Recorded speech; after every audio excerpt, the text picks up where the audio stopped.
If you like the story, you can support the author on Patreon. Link is in the description. Chapter 26, Dreamer. Viserys placed a reassuring hand on his daughter's shoulder, whispering softly, "There's no need to rush, my dear. You have a long journey ahead, and in time, you'll learn the ways of leadership and governance." "I'm truly sorry, father," Rhaenyra murmured, her eyes welling with tears as she felt the depth of her father's love, willingly embracing him. "It's all right. A father's duty is to ease the burdens and pave a path of ease for his child," Viserys comforted her tenderly, gently running his fingers through her hair. Rhaenyra's guilt deepened at his words, and she nestled closer to him. "Well, don't let Rhaegar catch you looking so sentimental," Viserys teased lightly. "Humph, he wouldn't dare," Rhaenyra retorted, breaking away from her father's embrace with a stubborn huff. "What's gotten into you?" she added, shooting a pointed glare at Rhaegar. Meanwhile, Rhaegar remained speechless, feeling awkwardly out of place amidst the sudden emotional exchange. Here they were, having a pleasant conversation, and suddenly emotions were running high between the two of them. It left him feeling awkward, embarrassed to be the only one standing on the sidelines. What more could they possibly expect from him?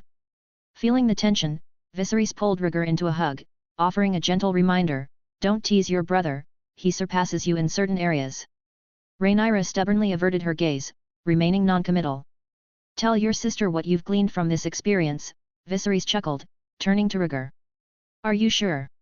Rhaegar hesitated, casting a tentative glance at his sister. "Absolutely.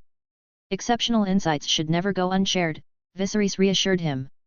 With a nod, Rhaegar began slowly, "In a dream, I once heard a phrase, 'killing with a borrowed knife.'" "Killing with a borrowed knife?" Viserys echoed, taken aback by the unfamiliarity of the phrase. A moment of silence stretched before Viserys' smile faded, conceding, "Indeed, it's killing with a borrowed knife. A profound saying, encapsulating great wisdom," he added solemnly. "And there you have it, can you appreciate your brother's wisdom?" Viserys turned to Rhaenyra. "All men have their dreams, Rhaegar's are just a bit more peculiar," Rhaenyra replied, her pride preventing her from conceding any hint of inferiority. "No, Rhaegar's dreams are far from ordinary. Remember Daenerys the Dreamer." Viserys' tone turned serious. Daenerys Targaryen, the young girl known to the world as the Dreamer, relied on a dream prophecy to save the Targaryen lineage, Rhaenyra interjected, recalling the historical context. Viserys tenderly stroked Rhaegar's forehead, his voice softening. "I paid little attention to your dreams until the past 6 months, when Eric informed me of your frequent nightmares. That could be the mark of a dreamer, in my estimation. Perhaps, but I find it unsettling, and the nightmares torment me," Rhaegar confessed softly, not denying the truth of it. "Rhaegar, you must heed my words," Viserys' demeanor grew unusually grave. "Our family has produced many dragon lords, but few dreamers. What is the power of dragon intimidation compared to the gift of prophecy?" he continued. "Your dreams, whether beautiful or nightmarish, may hold valuable warnings. Embrace them and interpret them wisely." Rhaegar leaned into Viserys' embrace, sensing his father's excitement, barely contained despite his trembling. "When your sister was young, I had a dream that has remained etched in my mind, never to be forgotten," Viserys confessed, tears welling in his eyes as he lifted his head to meet Rhaegar's gaze. "I pursued that dream with all my heart, paying a terrible price for it, yet it has yielded naught," he continued, his voice heavy with emotion. Taking a deep breath, Viserys composed himself. "Now, with you possessing the health and talent I once dreamed of, I should find contentment. Rhaegar, remember my words. Do not squander your gift, do not view it as a burden," he urged earnestly. Moved by his father's vulnerability, Rhaegar remained silent, reaching up to gently wipe away his tears. "I will, father," Rhaegar affirmed silently in his heart. With the weight of their discussion weighing heavily upon him, Viserys realized his emotions were getting the better of him and decided to end the conversation. Preferring solitude, he instructed his children to retire to their rooms and rest. The siblings strolled aimlessly down the lengthy corridor, emerging from their father's study. "Are your dreams truly prophetic?" Rhaenyra suddenly inquired. "Mostly, they're fragmented bits of information that are difficult for me to decipher," Rhaegar responded honestly. "Fair enough. So, what have you been dreaming about?" Rhaenyra halted, bending down to meet Rhaegar's gaze. Rhaegar, uncharacteristically aloof, recalled the events of the previous night, a flicker of insight crossing his mind. I had a rather unsettling dream last night. It jolted me awake, he remarked, feigning mystery. Tell me about it. Rhaenyra's curiosity was piqued. Suppressing an eye roll, Rhaegar continued, I dreamt of an invisible and intangible dragon, claiming it wanted me as its rider. How could you know it was a dragon if it was unseen and unheard? Rhaenyra interjected, her confusion evident. I could sense its presence, hear its growls, Rhaegar retorted. And please, refrain from interrupting. Fine, fine. Continue, Rhaenyra acquiesced impatiently. Rhaegar fabricated further, the dragon informed me it couldn't meet me yet, as there's an entity in King's Landing that disgusts it. And what might that be? Rhaenyra queried without hesitation. The dragon's pit, Rhaegar declared, straightening his posture. But the dragon's pit has stood for years, hosting countless dragons, including my Syrox, Rhaenyra remarked, uncertain upon hearing the revelation. Rhaegar elaborated on his fabrication, the dragon insisted it belongs in the open skies and wilds, deeming the dragon's pit too confining for its growth. It also expressed disdain for being confined and enslaved, shackled like a common slave, he added, weaving the tale further. Is that truly what the dragon conveyed to you? You're not fabricating this, are you? Rhaenyra scrutinized Rhaegar with a dubious gaze. That's exactly how it unfolded in the dream, whether you choose to believe it or not, Rhaegar retorted, his tone firm. I'll inform father, I doubt he'll question the validity of my dream, he added with a soft grunt, extricating himself from Rhaenyra's skeptical grasp. That may be so, but since the construction of the dragon's pit, the maesters have been vigilant in their oversight, and nothing untoward has occurred, Rhaenyra countered, offering a practical perspective. And how can you be certain there are no nefarious individuals among the maesters? Rhaegar speculated, his thoughts drifting to the maesters of Old Town. He had harbored a distrust of the maester order from the outset, their chained collars a symbol of suspicion in his eyes. Perhaps you're correct. Father did emphasize the importance of trusting our dreams, Rhaenyra conceded, encouraging her brother to value his visions. The gift of prophecy was an ancient heritage, and any Targaryen endowed with it held a position of authority not to be disregarded. Preferring not to disillusion her brother, Rhaenyra opted to end the debate. The siblings exchanged further conversation before parting ways to their respective chambers. With the door to his room looming ahead, Rhaegar walked with his head bowed, lost in thought about his abilities as a dreamer. As he approached, a message flashed on the system panel. Rhaegar Targaryen. Skills, Dreamer, Gold, Longevity, Green. Bloodline, Old Valyrian Dragon King, 12%. Skills, Old Valyrian Language, Proficient. Relic, Blood and Fire, Flame Resistance plus 50%. Evaluation, possessing a robust Dragon Lord bloodline, comparable to those of the Valyrian Freehold era. Chapter 27, Helena. Rhaegar's gaze lingered on the talent column displayed in the system panel, his focus drawn to the sparse entry for the Dreamer talent. There was little elaboration beyond its classification as a gold-grade talent. Despite his various acquisitions, the Skull of Balerion remained his most prized relic, its legendary status denoted by its striking red hue. The grading system he had come to understand ranked relics as legendary, red, epic, purple, excellent, blue, and good, green. Below the good grade, the existence of lower tiers remained a mystery. The gold grade designation hinted at the immense potential inherent in the Dreamer talent. Rhaegar had experienced countless visions that spanned dragons, flames, and looming conflicts. Among them were strange, otherworldly phenomena, as well as eerily accurate prophecies. The encounter with the White Hart in Kingswood, a creature that had not only materialized from his dreams but also aided in his recovery, underscored the significance of his innate gift. Reflecting on his father's recent remarks, Rhaegar found himself reassessing the recurring nightmares that had plagued him. Slowly, a newfound appreciation for the capabilities bestowed upon him by the Dreamer talent began to take root within his heart. Grunt. Rhaegar was abruptly pulled from his reverie by the unsettling sound of rolling objects echoing through the empty corridor behind him. With a cautious glance over his shoulder, Rhaegar scanned the dimly lit hallway. Eric, his usual companion, was absent tonight, having been called away by his father, leaving Rhaegar feeling distinctly uneasy at the unexpected disturbance. As the leather ball skittered across the floor, its movement seemed eerily out of place in the hushed stillness of the night.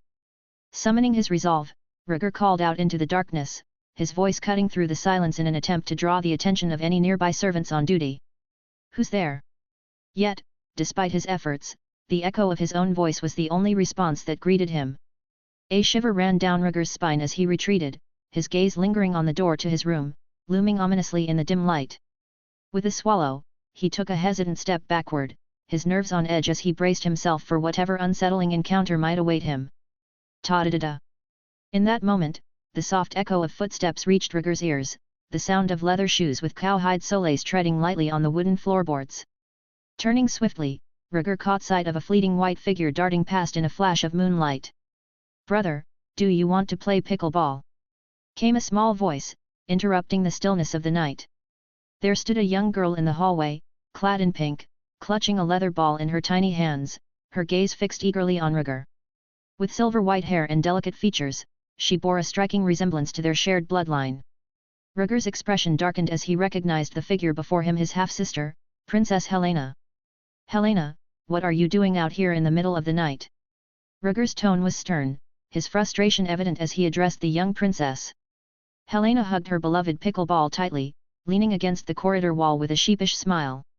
"Aegon plays pickleball during the day, so I play at night," she explained innocently. Concern etched into his features, Rhaegar approached his sister. "Children should be asleep at this hour, Helaena. Why aren't you in bed?"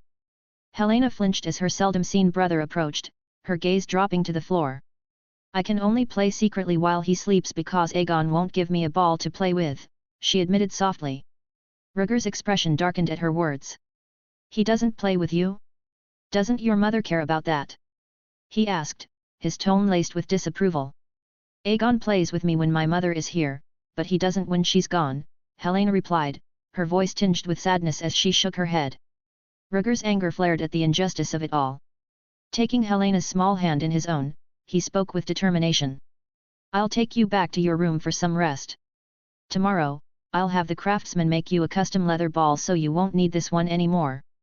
Without uttering a word, Helaena remained rooted in place, her back pressed against the wall. "What's the matter? Why aren't you happy?" Rhaegar inquired once more, refraining from attempting to coax the petite Helaena. Helaena simply shook her head, clutching the ball tightly to her chest. "Are you worried that Aegon will try to take the ball from you?" Rhaegar treaded cautiously, recalling Aegon's past behavior. Helaena glanced up at him, her lips pursed in a pout, but she remained silent. "In that case, why don't you leave the leather ball with me? You can take it out whenever you want to play without worrying about Aegon," Rhaegar suggested tentatively after a brief pause. "All right.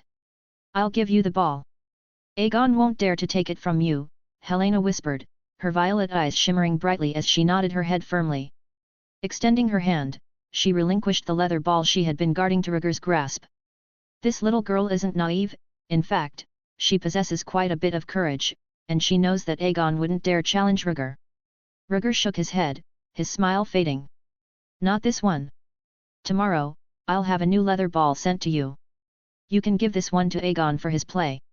Relenting, Helena's face lit up with a radiant smile. Helena's room was situated on the same floor as Rhaegar's. Initially, she and Aegon had shared living quarters with their mother, Alicent. However, with the arrival of the baby, Aemon, Alicent found it challenging to handle his crying. Thus, she arranged for 3 separate rooms to accommodate each of the children individually.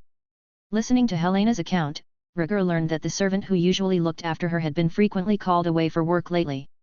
Consequently, Helaena and Aegon spent most of their time together during the day. This arrangement often left Aegon in a position to bully Helaena, prompting her to seek solace in nighttime play when he was resting. Rhaegar had been unaware of these circumstances, as it coincided with Rhaenyra's return to the Red Keep for the tournament. Being short-staffed was, unfortunately, a common occurrence. Sending Helaena back to her room, Rhaegar leaned casually against the doorframe and playfully advised, "No more late-night escapades. You know, the Red Keep is teeming with ferocious dragons after dark. You wouldn't want to be their midnight snack, would you?" Rhaegar then feigned a dragon's roar, complete with clawing motions, trying to spook his little sister. However, Helaena simply covered her mouth, giggling uncontrollably, completely unfazed by his antics. "Ha, looks like you're quite the brave one." Rhaegar chuckled, admiring her fearlessness. Captivated by her adorable laughter, Rhaegar couldn't resist the urge to playfully pinch her cheeks, almost as if he couldn't help himself. He saw Helaena suddenly stop, her smiling face vanishing in an instant before he could even lay a hand on her. "What's wrong, Helena?" Rhaegar's concern was evident as he noticed the abrupt change in her expression.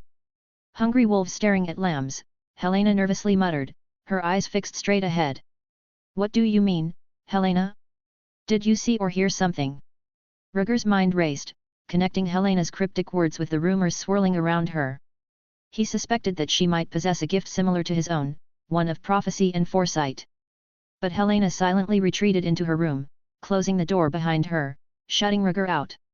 He hesitated, hand raised to knock on the door, but ultimately decided against it. Helena seemed to be in a state of self-preservation after whatever premonition she'd had, and it didn't feel right to disturb her. "Helena, go rest, and I'll make sure to order you a new leather ball," he called softly through the closed door, before retreating to his own room in silence. He still had a plethora of old books stored away in his space bracelet, waiting to be explored. If he wanted to truly grasp the intricacies of the dreamer's talent, he might need to delve into these texts first. His attention lingered on the bloodline section of the system panel. Rhaegar Targaryen. Bloodline, Old Valyrian Dragon King, 12%. Since the awakening of the Explorer system, the bloodline section had undergone frequent changes. Initially, it stood at a modest 5%, but after acquiring Fire and Blood, it surged by 8%. Despite subsequent fluctuations, it continued its gradual ascent.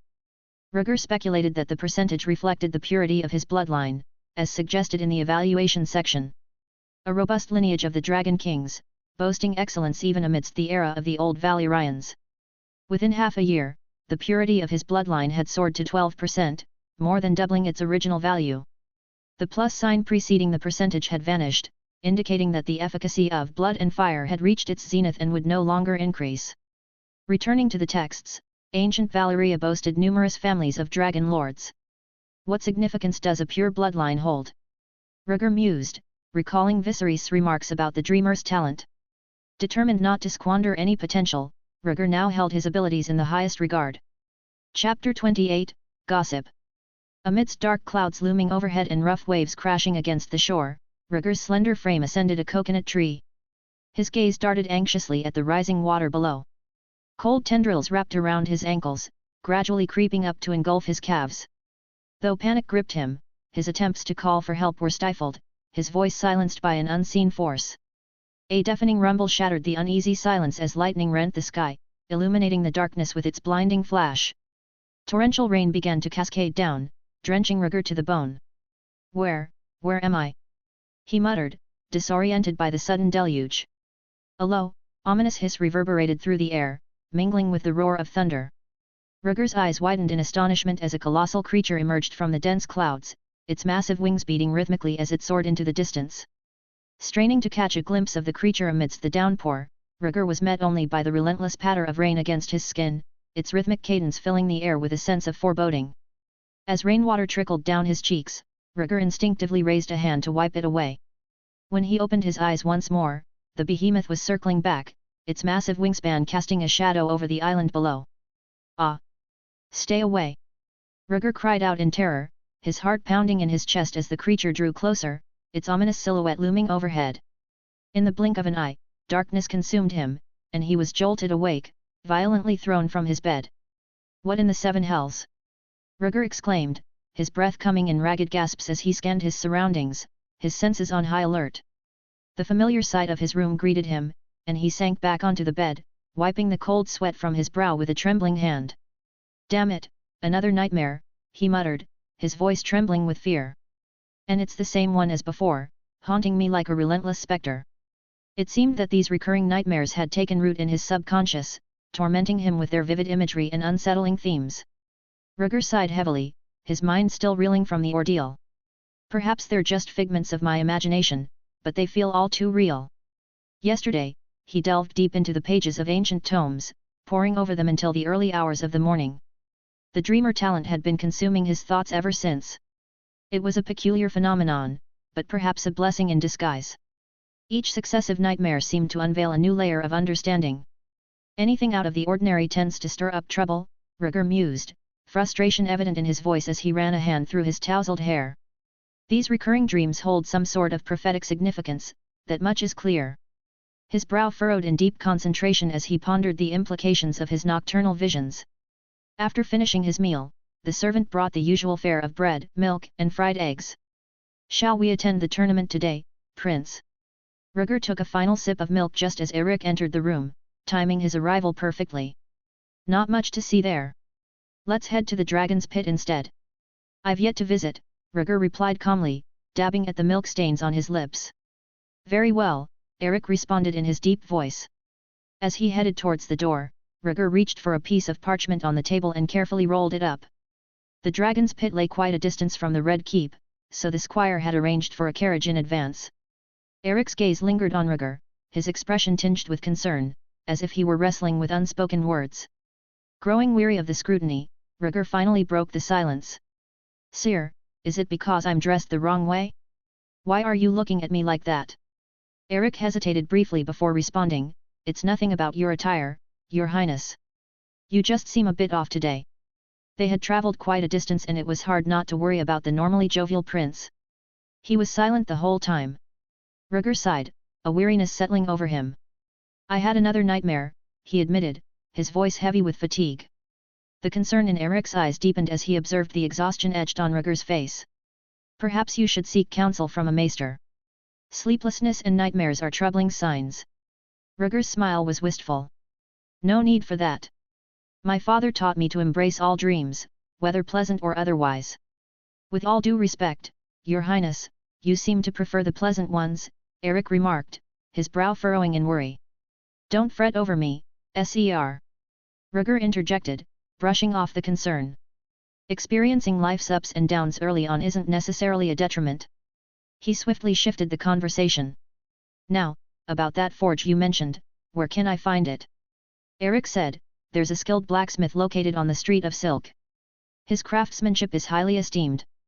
"Excellent," Rhaegar replied, a spark of enthusiasm igniting in his eyes. "Let's make a stop there on our way." With their destination decided, Eric directed the coachman to hasten their journey toward the forge. The royal carriage not only boasted exquisite beauty but also remarkable swiftness as it gracefully traversed the bustling streets, eventually arriving at Silk Street. With a gentle halt, it positioned itself before a seemingly inconspicuous blacksmith's shop.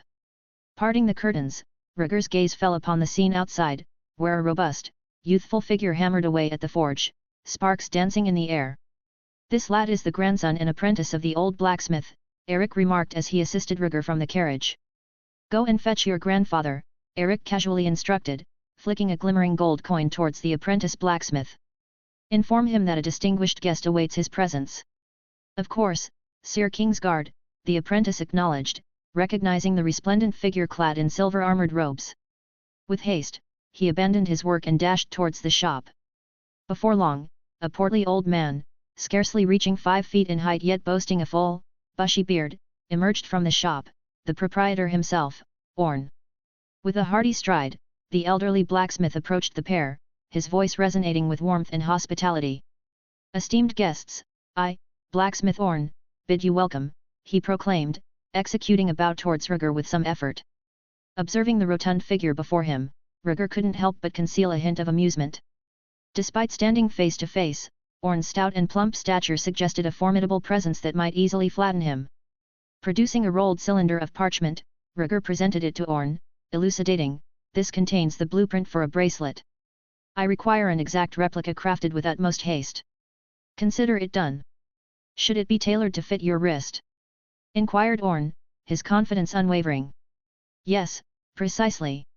It is intended to replace a gift that proved ill-fitting," confirmed Rhaegar, outlining his requirements. Assuring the customer of his capability, Orn thumped his chest confidently. "Fear not. Retrieve the bracelet before dusk, and I guarantee it shall meet your specifications. I trust in Eric's commendation. See to it that he is duly compensated for his services, Sire," Rhaegar concluded, sealing the agreement with succinct efficiency.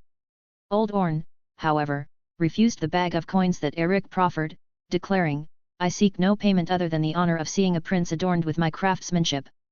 It is the most precious reward I could desire." "Intriguing. And how did you discern my royal lineage? Dare you hazard a guess as to which prince I am?" Rhaegar inquired, a playful glint in his eyes as he regarded the stout blacksmith. With solemnity, Old Orn responded, I have witnessed the king escorting his second son, Aegon, during a past event. Judging by your age, you must be the firstborn son of the late queen, the fabled sleeping young dragon, Rhaegar. The sleeping young dragon. Rhaegar echoed, a bemused expression crossing his features. What curious moniker is this? Does it pertain to me? Unnerved by his inadvertent slip, Old Orn fell silent, murmuring a hasty apology for his misstep. Observing Old Orn's reticence, Rhaegar redirected his attention to Eric, his countenance marked by dissatisfaction. Sire, when was I bestowed with such a name? Since the conclusion of the last Kingswood hunt, tales of your inherent vulnerability and the White Hart's benediction have circulated widely among the populace, Eric murmured, casting a cautionary glance towards the aging blacksmith. The king issued a decree expressly forbidding any discussion regarding you, yet rumors persisted, he continued in a hushed tone. It was not until your gallant reception of Princess Rhaenyra on her return journey and your subsequent public appearance that the moniker gained traction. Furrowing his brow, Rhaegar queried, so my father's decree confining me to the confines of the Red Keep is somehow linked to this? In part, yes. However, His Grace's motivations are multifaceted, and the full extent of the matter remains shrouded. Eric trailed off cautiously. One reason suffices, Rhaegar interjected tersely, indicating a desire to conclude the matter. Chapter 29, The Bastard. Rhaegar interrupted with frustration evident in his tone. Father grounded me over mere gossip. Isn't that excessive? Gossip can be harmful. His Grace simply wanted to protect you from any potential trouble, Eric explained. Rhaegar scoffed bitterly, he was worried someone might fill my head with dangerous notions. Listening intently, Eric paused to consider Rhaegar's words. The sleeping dragon. The moniker implied weakness and vulnerability, suggesting the infant's frailty. But infant dragon also carries the connotation of youth and potential. If a dragon were to awaken from slumber, what would be its first act? Rhaegar pondered aloud, his expression thoughtful. Upon awakening from a deep slumber, a dragon's primary task is to nourish itself and mature into its full dragonhood. And what name would befit such a transformation? Awakened dragon or roaring dragon? This was a deliberate effort to sow discord by spreading the reputation of the king's first son. A sleeping dragon may be vulnerable, but it's preferable to one that never wakes at all. Rhaegar consoled himself. Meeting Eric's gaze squarely as he issued his command, ensure he receives every penny of his wages, and henceforth, any rumors concerning me are to be reported to me directly. Consider it done, Eric replied with a grimace, acknowledging the directive. Let's go. Take me to purchase some toys for toddlers, and then we'll head to the Dragon's Pit, Rhaegar declared, his mood darkening further as he stepped into the carriage. The wagon came to a halt on Silk Street, where Eric swiftly darted off to procure an array of toys, stuffing them into the carriage before they continued on to the Dragon's Pit. Perched atop a mountain, the Dragon's Pit stood apart from the bustling city centre, its surroundings notably more tranquil. Upon arrival, no welcoming party awaited them at the gate, only 2 armoured guards stood sentry. Spotting the royal carriage, one of the guards approached, curiosity evident in his tone, which lord graces us with his presence.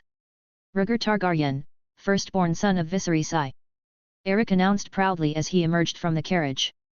Although they couldn't see the prince himself, the guards saluted, recognizing the authority conveyed by the white robes of the king's guard, and promptly opened the gate to admit them.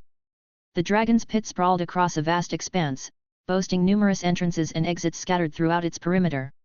Aside from the grand front gate, there were caves nestled within the mountain and openings carved into the cliffsides pathways through which the dragons could freely roam. Outside the gate, the royal carriage remained under vigilant guard, while Rhaegar opted to traverse the grounds on foot, stepping into the expansive courtyard reminiscent of a grand schoolyard. At the far end loomed a towering, magnificent domed structure, the focal point of the pit. Scattered throughout the courtyard were the dragon trainers and keepers, bustling about their duties. The majority hailed from Valyrian lineage, their loyalty to the Targaryens spanning generations. Fluent in the ancient Valyrian tongues, they possessed the unique ability to calm the dragon's restlessness and were tasked with ensuring the creature's well-being, providing them with sustenance and care. Greetings, Your Highness. They all saluted respectfully as Rhaegar entered the Dragon's Pit. Rise. I'm here to take a look around, Rhaegar stated bluntly, cutting straight to the chase. I'll be your guide today, Your Highness, as Base is absent, offered a young apprentice, his features marked by black hair, dark eyes and a somewhat pallid complexion. And what's your name? Rhaegar inquired politely, extending the courtesy of acknowledgement. "I am Maynard Waters, Your Highness," the apprentice replied, his voice soft and smile shy. "Waters." Rhaegar's brows furrowed slightly, recalling that it was a surname often associated with bastards in certain regions of West Eros. In the Crownlands, Waters was the designated surname for such individuals, much like snow was in the north. Rhaegar glanced down at Maynard and couldn't help but notice his plain attire, adorned with a few patches here and there. It was evident that Maynard wasn't living in the lap of luxury. The plight of bastards was a harsh reality, they often faced discrimination and disdain, even if they were educated or talented. Maynard's demeanor betrayed a hint of insecurity, a feeling all too familiar to those born on the wrong side of the sheets. Sensing Maynard's discomfort under his scrutiny, Rhaegar felt compelled to offer some words of encouragement, albeit abruptly. "Lift your head up. You've been blessed with a face that's not unpleasant. Don't shy away from it." Maynard complied, lifting his head with a humble smile, though the shadow of his origins lingered in his eyes. "The world may remind you of your birth, but that doesn't define your worth. Each person has their own talents, and being a bastard doesn't diminish that," Rhaegar continued, offering a brief but heartfelt reassurance. Acknowledging the weight of societal judgments based on lineage, Rhaegar couldn't help but silently thank his own mother for the honor she had bestowed upon him. "Thank you, Mother," he murmured in a silent prayer before nodding to Maynard and proceeding on his way. Being sad and crying under the covers at night was no longer an option. Now he had to be a leader for himself, and he couldn't mix his personal feelings with his work time. "Tell me, how many dragons reside within the dragon's pit?" Rhaegar inquired as they made their way.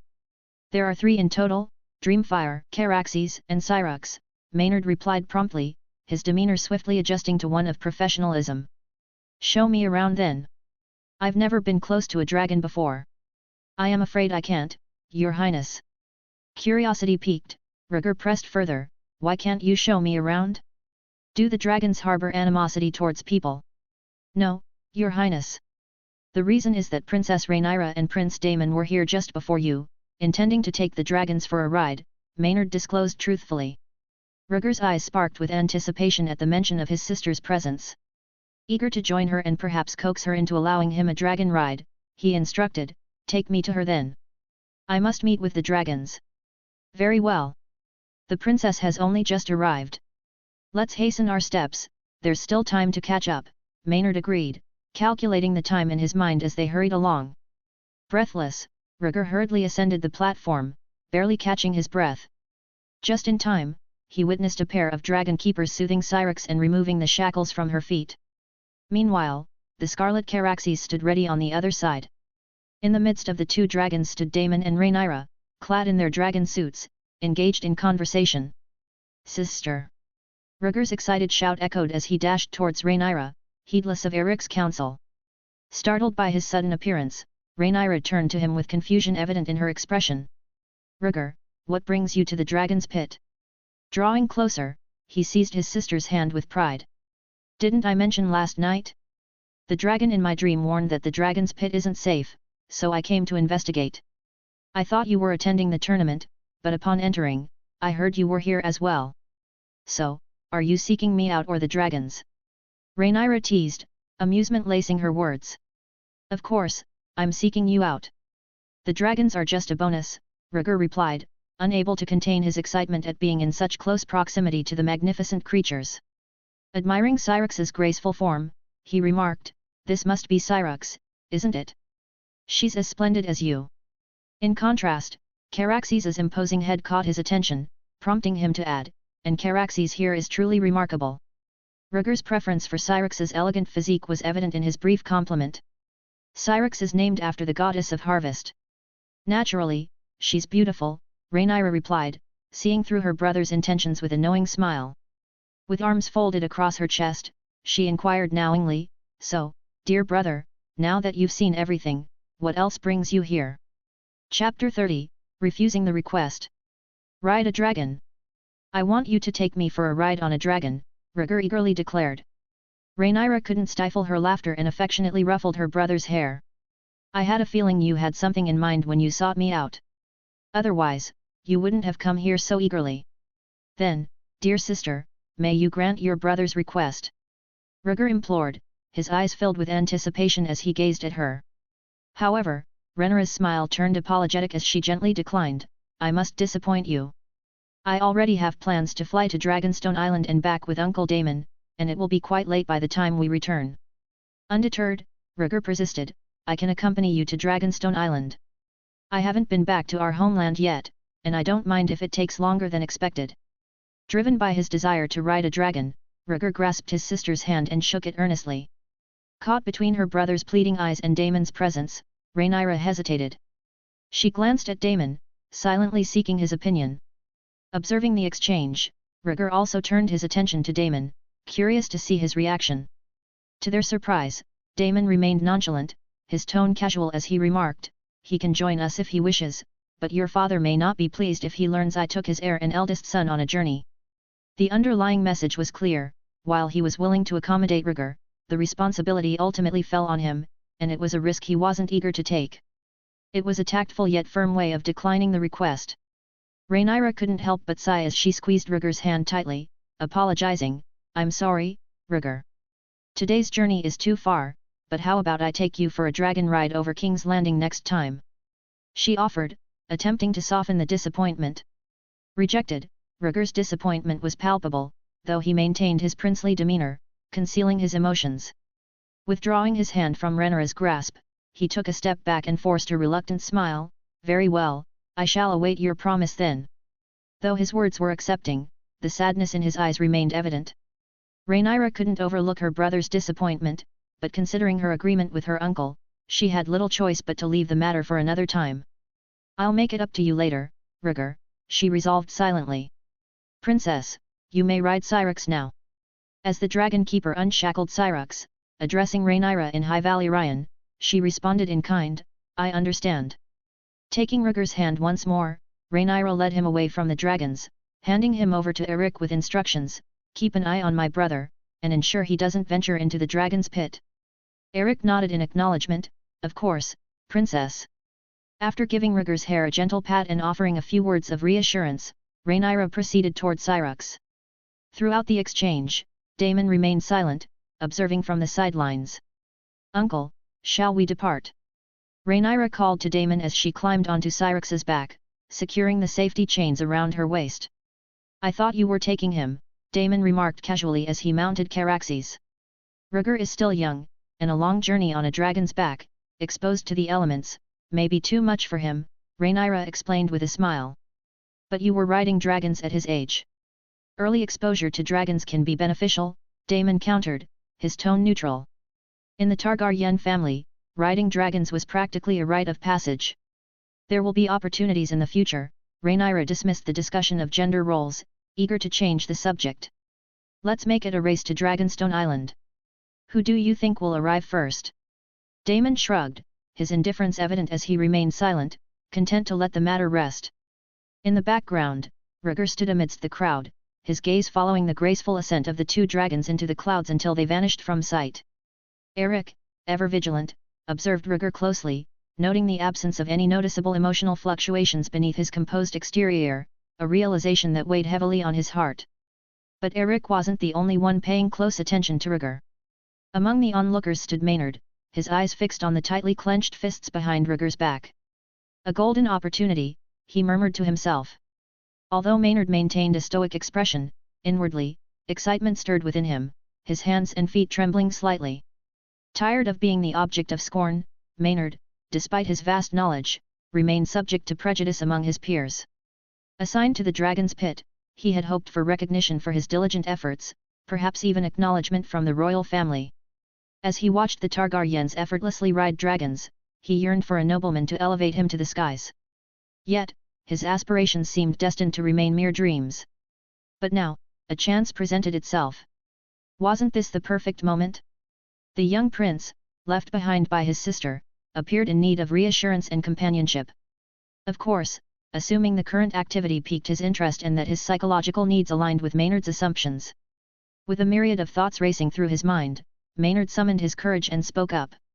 Prince, would you like to witness another dragon? There's one called Dreamfire in the Dragon's Pit, larger and older than the two you've just seen. Rhaegar turned abruptly, his gaze piercing Maynard's pale face, noting the tremor in his voice and the nervous swallow. Yet, this minor detail failed to deter him.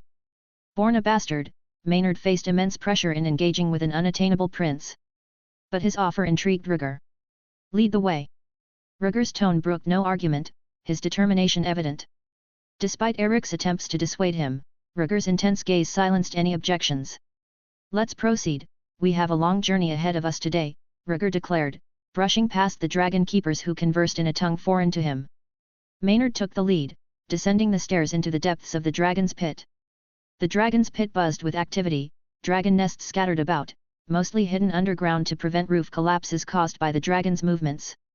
Under Rhaegar's command, Maynard felt a surge of satisfaction as he guided him through the tunnels, utilizing every bit of vocabulary he possessed to describe the majesty of Dreamfire.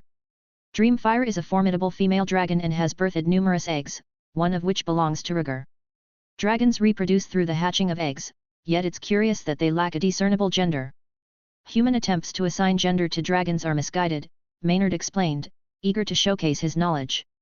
So, dragons reproduce asexually? Rhaegar inquired, his interest waning. Chuckling nervously, Maynard replied, it's unclear, Your Highness. But dragons like Vermithor and Silverwing, mounts of the Old King and Good Queen Alizanne have been known to mate, unlike their solitary counterparts. Interrupting, Rhaegar urged, enough about dragons, Maester. When do we reach Dreamfire's lair? Apologizing profusely, Maynard humbly admitted, we've reached the entrance to Dreamfire's lair, Your Highness. Shall we proceed? As Maynard's words sank in, Rhaegar realized they had journeyed far through the winding tunnels. Before them yawned a vast opening, darkness swallowing the path ahead, beckoning them onward. Chapter 31, Dreamfire. As he peered into the abyss ahead, Rhaegar hesitated for a fleeting moment before posing a question, his voice low and contemplative, Seer, do you believe I have the potential to bond with a formidable dragon? Eric's demeanor shifted, his response swift and cautious, I cannot entertain such a notion, Your Highness. Beyond this threshold lies a fully grown dragon, a perilous prospect his grace would never condone.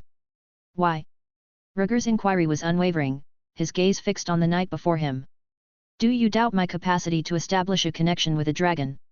No, Your Highness, that's not the issue, Eric clarified, struggling to articulate his concerns. Forging a bond with a powerful dragon demands great skill and understanding. It's a decision not to be taken lightly. But it's a risk I'm willing to take, Ser. Rhaegar's resolve strengthened as he took a step forward, his determination palpable. My sister was already riding dragons at my age. By winter's end, I'll have reached the same milestone. If she could do it, there's no reason I cannot. Unspoken lingered another thought. With the same lineage of blood and fire coursing through his veins, possessing a natural resilience to flames, and bearing the ancient Valyrian heritage, Rhaegar believed he possessed the inherent qualities to win a dragon's allegiance. I cannot permit it, Your Highness, Eric interjected firmly, barring Rhaegar's path.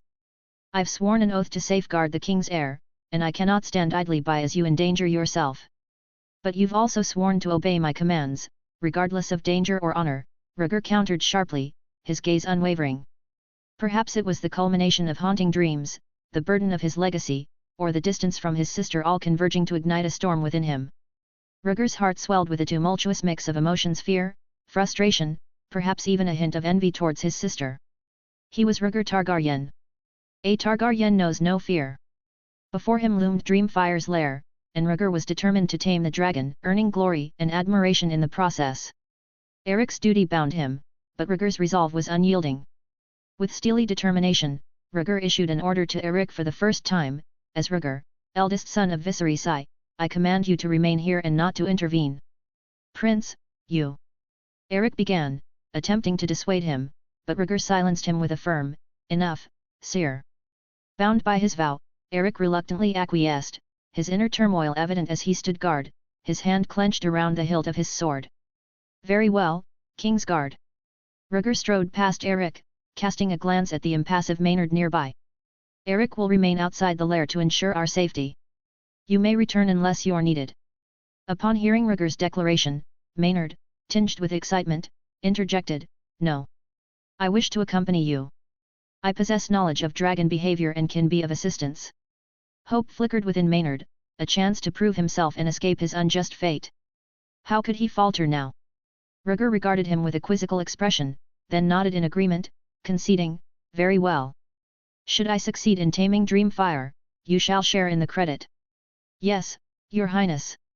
Maynard's spirits soared at the prospect, boldly positioning himself by Rhaegar's side and leading the way into the cavern. Without further objection, Rhaegar turned to Eric, his tone softer. He shows courage, sire, a trait to be admired. With that, Rhaegar pressed forward, disappearing into the shadows of the cave entrance, leaving Eric to grapple with his inner conflict. His duty was to protect the prince, yet Rhaegar's thirst for adventure was undeniable. As they stepped into the lair, Maynard swiftly retrieved a torch from the ground and skillfully ignited it, casting warm light that banished the darkness. The sudden brightness caused Rhaegar to shield his eyes instinctively, momentarily blinded. Once inside, Maynard's initial enthusiasm gave way to apprehension. Your highness, Dreamfire has dwelled here for many years, and its temperament is notoriously unpredictable. It would be prudent to proceed with caution. I will heed your counsel, Maester, Rhaegar affirmed, adjusting to the illumination. Do you know your way around here? He inquired, curious about Maynard's familiarity with the lair. Maynard's smile was self-assured. Certainly. Maester Base assigned me the task of inspecting the dragon's lair regularly. Given that most maesters recoil at the scent of dragon excrement, I've taken on the responsibility. Your dedication is commendable, Rhaegar remarked, impressed by Maynard's diligence. Your highness, I typically accompany 1 or 2 dragon keepers who are fluent in High Valyrian and skilled in calming dragons with song, Maynard added, eager to contribute his expertise. Pleased with Maynard's initiative, Rhaegar considered him a valuable asset. Flushed with pride, Maynard eagerly shared his knowledge. In this moment, any doubts about the prince's intentions or the feasibility of taming Dreamfire faded into the background. All Maynard desired now was to prove himself and earn the prince's approval. Observing Maynard's eager demeanor, Rhaegar mused inwardly, the long-overlooked bastard seems unusually eager. Yet, he reasoned, eagerness mattered little as long as it proved beneficial. Valyrian is my mother tongue, I can attempt it, he whispered to himself. Since mastering ancient Valyrian, fragments of memories from his early childhood had resurfaced. These recollections harked back to when he was barely 3 years old, existing in a state of near-comatose fragility. During those fleeting moments of semi-consciousness, though unable to open his eyes, Rhaegar's senses of hearing, touch, and smell remained intact. In those ephemeral lapses of wakefulness, he could faintly discern soft hums resonating in his ears, their source elusive. Occasionally, a gentle touch would caress his face, and tender kisses would grace his forehead. Though voiceless and sightless, he remained acutely aware of these tender gestures, etched into the recesses of his mind. However, he could still recall the voice of the song singer, and his nose detected a faint, acrid scent. When he regained consciousness, the lyrics of the ballad eluded him, but the scent lingered. It was reminiscent of dragons, akin to the aroma of sulfur. Now, he could vaguely piece together the verses of the ballad, spoken in the ancient Valyrian tongue. Clearing his throat, Rhaegar replicated the soft melody of his childhood memories, gradually humming the tune of Shepherd's Evening. Suddenly, a tender, childlike voice emerged from the darkness, dispersing the lingering unease. Roar! As the song echoed through the cavern, a colossal figure stirred from the depths of the nest, its eyes blinking open in bewilderment. The underground lair, while not expansive, provided enough room for movement compared to the narrow tunnels. Rhaegar soon reached a more spacious chamber within the underground cavern. Illuminated by the flickering torchlight, the ground was strewn with the remains of large livestock and the pungent odor of dragon excrement filled the air. Suddenly, a clatter echoed through the chamber, accompanied by the jarring sound of chains dragging against the ground. Pass me the torch, and wait here, Rhaegar commanded, his gaze fixed on the massive form slouched in the corner, recognizing it as the dragon Dreamfire. Nervously, Maynard handed over the torch, pressing himself against the wall. Your Highness, please exercise caution. Retreat immediately if things turn sour. I will. Keep me in your prayers, Rhaegar responded tersely, disliking the ominous tone. With a calming hum, he advanced slowly towards the imposing figure in the corner. Chapter 32, Taming Failure. The sound of his boots crunching over a pile of dragon excrement echoed through the cavern, followed by a sharp clink as Rhaegar inadvertently kicked a skeleton marked with deep bite marks, jolting the eerie silence of the dim space. The sudden noise sent shivers down Rhaegar's spine, his heart racing in his chest. For a moment, his gaze darted nervously towards the shadowy figure, fearing any misstep could trigger its wrath. As he struggled to steady his wildly thumping heart, Rhaegar couldn't shake the unsettling feeling that, given his physical condition just half a year prior, his heart might already be faltering, prone to failure at any moment. Taking a deep breath, he attempted to quell his rising anxiety, continuing to hum the unsteady melody with less finesse. Then, a series of clatters disrupted the stillness once more. After a while, the clash of chains echoed once more, signaling Rhaegar's approach to Dreamfire's lair. As he drew nearer, the silhouette of Dreamfire began to take shape in the dim light. Its slender body, adorned with light blue scales and silver accents, along with its expansive wings folded neatly against its sides, created an imposing yet graceful figure.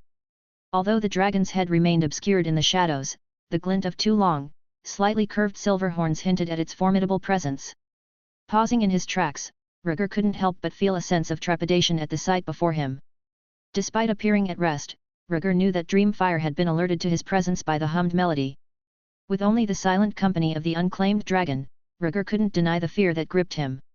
The torch trembled in Rhaegar's grip, his legs weighed down as if anchored in place, and even the melody from his lips felt distant and numb. Move, move! His mind screamed, fighting against the paralyzing grip of fear that held him in place. He had embarked on this quest to tame the dragon, and abandoning it now was not an option.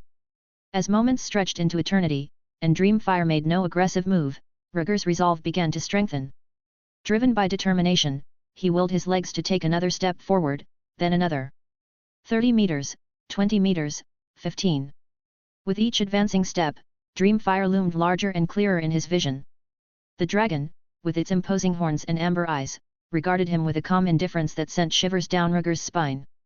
The confined space seemed to suffocate him under the weight of the dragon's presence, like a looming threat waiting to strike. Hoo-hoo! The song faltered on Rhaegar's lips as his breathing quickened, echoing loudly in the cavernous silence. The tension coiled through his body, stiffening every muscle as Rhaegar fixed his gaze on Dreamfire. Dreamfire, join forces with me, and together we shall soar to the skies. His voice rang out in his mind, a silent chant of determination. With blood staining his lips from the bite, Rhaegar gritted his teeth and raised the torch high, extending his hand in a gesture of invitation. Regardless of the risk, he was resolved to attempt to tame Dreamfire. Roar! In response to his bold move, Dreamfire emitted a deep, rumbling growl from its throat. Recently awakened from slumber, Dreamfire's demeanor remained relatively calm, lacking the aggression one might expect. Sniffing the air, it seemed to detect some unspoken bond between them. Instinctively, Dreamfire recognized this connection, forged through the bloodline of its former master, Rhaenyra. Dreamfire's icy gaze bore into Rhaegar's, scrutinizing him with a keen intensity. Undeterred, Rhaegar shouted once more, Dreamfire, recognize me. You don't belong in this dreary dragon's den, hidden from the sun. In response, Dreamfire let out a powerful hiss, a clear assertion of its presence. As their eyes met, an inexplicable connection seemed to form between the young prince and the ancient dragon, drawing them together. In each other's gaze, they glimpsed their own reflections, and through this connection, Rhaegar sensed the depth of Dreamfire's emotions. There was a tumult of feelings within the dragon: rage, bitterness, and a profound yearning for freedom. The weight of these emotions took Rhaegar aback. Reflecting on Dreamfire's plight, confined for decades in this crypt without sunlight after losing its master, Rhaegar understood the source of its turmoil. Summoning his courage, Rhaegar took a step forward, speaking with compassion, Dreamfire, allow me to free you from this confinement. Though Dreamfire couldn't comprehend his words, it sensed the empathy in his tone. After years of captivity, it longed to be liberated. With a determined movement, Dreamfire attempted to rise, spreading its wings to display its majestic form. But the sturdy chains that bound it were unforgiving, yanking it back before it could fully ascend, thwarting its efforts. The struggle was palpable, as Dreamfire yearned to rise while the chains held it back with cruel force. With a sickening thud, Dreamfire crashed to the ground, its slender neck nearly snapping as it collided heavily with the cave wall. Witnessing the dragon's fall, Rhaegar's heart raced with concern and panic. Dreamfire, are you all right? Unaware that the connection between them had snapped with Dreamfire's fall, Rhaegar moved closer tentatively.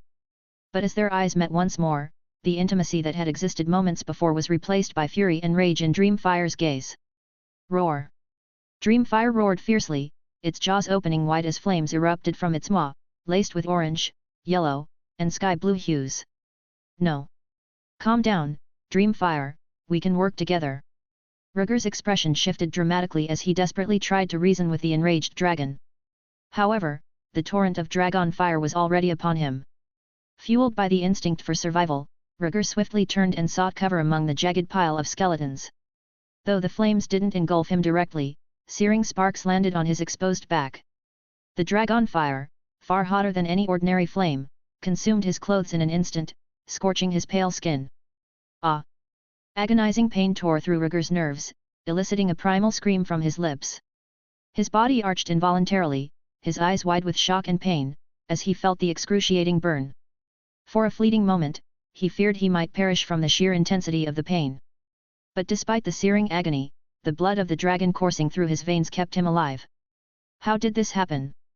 Why did Dreamfire lose control? In the face of danger, Rhaegar's rational mind surged above his fear, commanding him to take the most prudent action. Seizing the momentary lull in Dreamfire's fiery assault, Rhaegar summoned every ounce of strength to scramble to his feet and flee into the darkness. The torch had been lost in the chaos, leaving Rhaegar to navigate the gloom with stumbling steps, his progress hindered by the bone-strewn ground. Roar!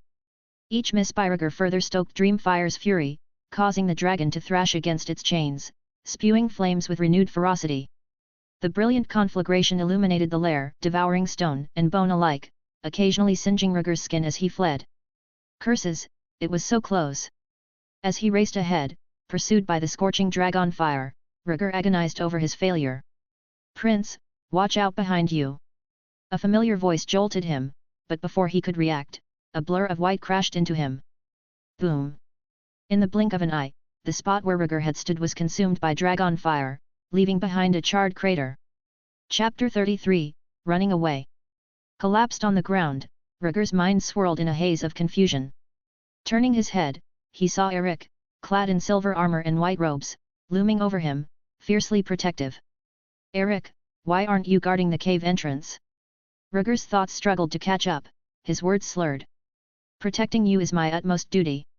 Eric's voice was resolute as he swiftly scooped Rhaegar into his arms and bolted away. Rhaegar barely registered Eric's words, his gaze fixated on the darkness behind them. Still yearning to glimpse Dreamfire. He had been on the brink of taming the dragon. Yet, in a swift turn of events, all his efforts had been in vain. Roar! Eric's strides were swift as he dashed out of the lair, navigating the tunnels with practiced ease. Rhaegar's gaze remained fixed on Dreamfire, witnessing the majestic beast vent its fury. Then, something caught his eye: the chains around Dreamfire's neck. Dreamfire thrashed, its formidable jaws gnawing at the thick chains, sparks flying. "It's the chains!" They disrupted Dreamfire's bonding ritual, enraging it. Rhaegar's realization pierced through the chaos, his voice laced with frustration as he glared at the chains that foiled his attempt to tame the dragon. With newfound clarity, Rhaegar's anger surged. His fury matched the frenzied state of Dreamfire, burning with a desire to confront the one responsible for the chains. But before he could voice his rage, Eric whisked him away, swiftly leading him back through the tunnels. In moments, they burst out of the lair and into the cave's familiar expanse. Maynard rushed over anxiously. "Is your highness all right?" Eric brushed him aside, his tone sharp. "Silence. Pray that the prince is unharmed." Lowering Rhaegar gently to the ground, Eric knelt beside him, his eyes scanning for any signs of injury. Meanwhile, Rhaegar grappled with overwhelming remorse, his heart heavy with regret. Almost tamed Dreamfire, he lamented bitterly, consumed by self-reproach. Eric meticulously examined Rhaegar's head, ensuring there were no signs of injury before moving on to check his limbs. "The arms and legs seem fine, and the fingers too." Eric's assessment was interrupted as his gaze fell upon Rhaegar's back, his expression darkening instantly. The prince's clothes had been burned away, leaving behind a landscape of blistered skin. "This is severe," Eric declared grimly, his tone heavy with concern. Maynard's reaction was immediate, his distress palpable. "Quiet, I'm not blind," snapped Eric, his gaze flashing with disdain towards the maester who had led them into this perilous situation. Maynard quickly regained his composure, understanding all too well the consequences of the prince's injury. The spectre of the gallows loomed large in his mind, threatening to overwhelm him. "Wait, I have knowledge of herbalism and medicine. I can treat his highness," Maynard interjected, desperation driving him to action. He even produced a pouch containing various herbs and remedies, a last-ditch effort to prove his worth. "Get lost! I don't trust you," Eric retorted, his voice laced with contempt as he lifted Rhaegar, preparing to depart. Maynard could do nothing but watch helplessly as Eric carried the prince away, his heart heavy with dread. During the life-threatening ordeal just moments ago, Rhaegar had been numbed to sensation. But now, as the danger receded and Eric's movements jolted him back to reality, he sucked in a breath of cool air, fighting against the waves of pain threatening to overwhelm him. "Sir, please, it's unbearable," Rhaegar pleaded, his entire back and neck ablaze with searing pain, the relentless torment gnawing at his nerves, pushing him towards the brink of numbness. "It's imperative that I administer immediate treatment, Your Highness's condition is critical," Maynard interjected firmly, blocking Eric's path with outstretched hands. Understanding the urgency, Eric glanced at Rhaegar, who grimaced in agreement. "Proceed with the treatment." "I can't bear this any longer," Rhaegar urged. With a nod from Eric, a warning glare was directed at Maynard. "If I detect any foul play, you'll face severe consequences," Eric cautioned sternly. Maynard responded with a grunt of acknowledgement. "Rest assured. I value life more than you realize," he retorted before guiding Eric and Rhaegar out of the tunnel. "My dwelling is close to the Dragon's Pit, where we have access to medicinal herbs and equipment," Maynard explained as they made their way towards his residence. Exiting the tunnels, Maynard led the way up a set of creaky stairs and into a narrow wooden hut perched on the edge of the Dragon's Pit. "This is where you reside?"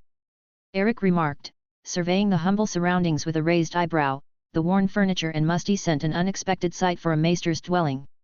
Without wasting a moment, Maynard swiftly made his way to the bed and knelt down, pulling a four-square wooden box from beneath it. With a quick flick, he revealed an array of bottles and jars containing powders and pills. "Lay the prince flat on the bed while I perform a basic surface cleaning," Maynard instructed sharply, his tone betraying his urgency. "This might sting a bit, Your Highness," Eric cautioned as he helped Rhaegar ease onto the bed. "Hiss. A bit late for that reminder, isn't it?" Rhaegar retorted through gritted teeth, his face contorted in pain and frustration. "Quiet now, conserve your strength, Your Highness," Eric advised, his focus shifting back to assisting Maynard in providing aid to the injured prince. Maynard carefully retrieved 2 ceramic jars and sprinkled a layer of medicinal powder onto Rhaegar's burned back. "Ouch, ouch, ouch." Rhaegar gritted his teeth, his body convulsing involuntarily with each touch. Glancing sideways at Eric, he groaned, "Why haven't I passed out? Normally, this level of injury would have rendered me unconscious by now." Eric was at a loss for words. "People usually faint from unbearable pain. The fact that you haven't suggests it's not quite as bad as it could be." "But it feels excruciatingly painful," Rhaegar countered through clenched teeth. He wasn't being overly talkative. If he didn't engage in conversation to distract himself, he feared he might actually lose consciousness from the agony. "By the 7, how did you survive such extensive burns?"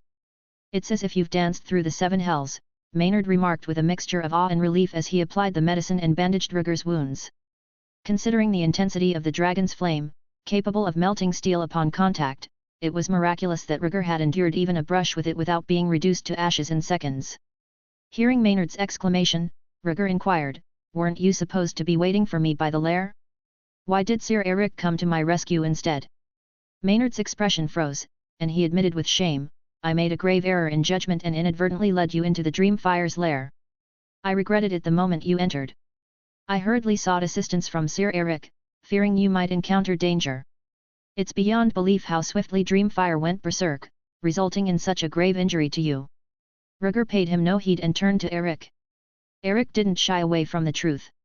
He dropped to one knee and declared solemnly, "My duty, as bestowed upon me by the king, is to ensure your safety.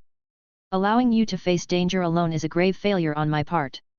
I apologize for the tarnish on my honor," he continued, his voice heavy with remorse. With a swift motion, Eric tore off the charred remnants of his white cloak, symbolizing his remorse and the weight of his failure. Observing the burnt white robe, Rhaegar turned his gaze to Eric's back, his concern evident. "Are you injured, sire?" Eric seemed taken aback. "Not seriously, Your Highness." Rhaegar sighed with relief, but bitterness tinged his words. "I pray you remain unharmed. It would be my utmost shame to cause you harm in my pursuit." "Duty beckons," Eric replied stoically. "No, your duty was to remain stationed," Rhaegar insisted. He buried his face in his arm, his voice muffled. "Sire, I'm deeply grateful for your rescue, and deeply sorry for the trouble I've caused. Author's note: the events of the previous chapter were merely stepping stones for the future, and dwelling on the failure was unnecessary. In a technical sense, Rhaegar had succeeded in establishing a connection with Dreamfire, albeit interrupted by the chains. Like Aemon's failed attempt before taming Rhaegar, every Targaryen had their trials to overcome and lessons to learn. Chapter 34, Lyonel's Proposal. You don't have to apologize, every Targaryen is obsessed with dragons, and it's not uncommon for them to make rash decisions on impulse, Eric consoled, casting a sympathetic glance at Rhaegar, who lay on the bed enduring the pain.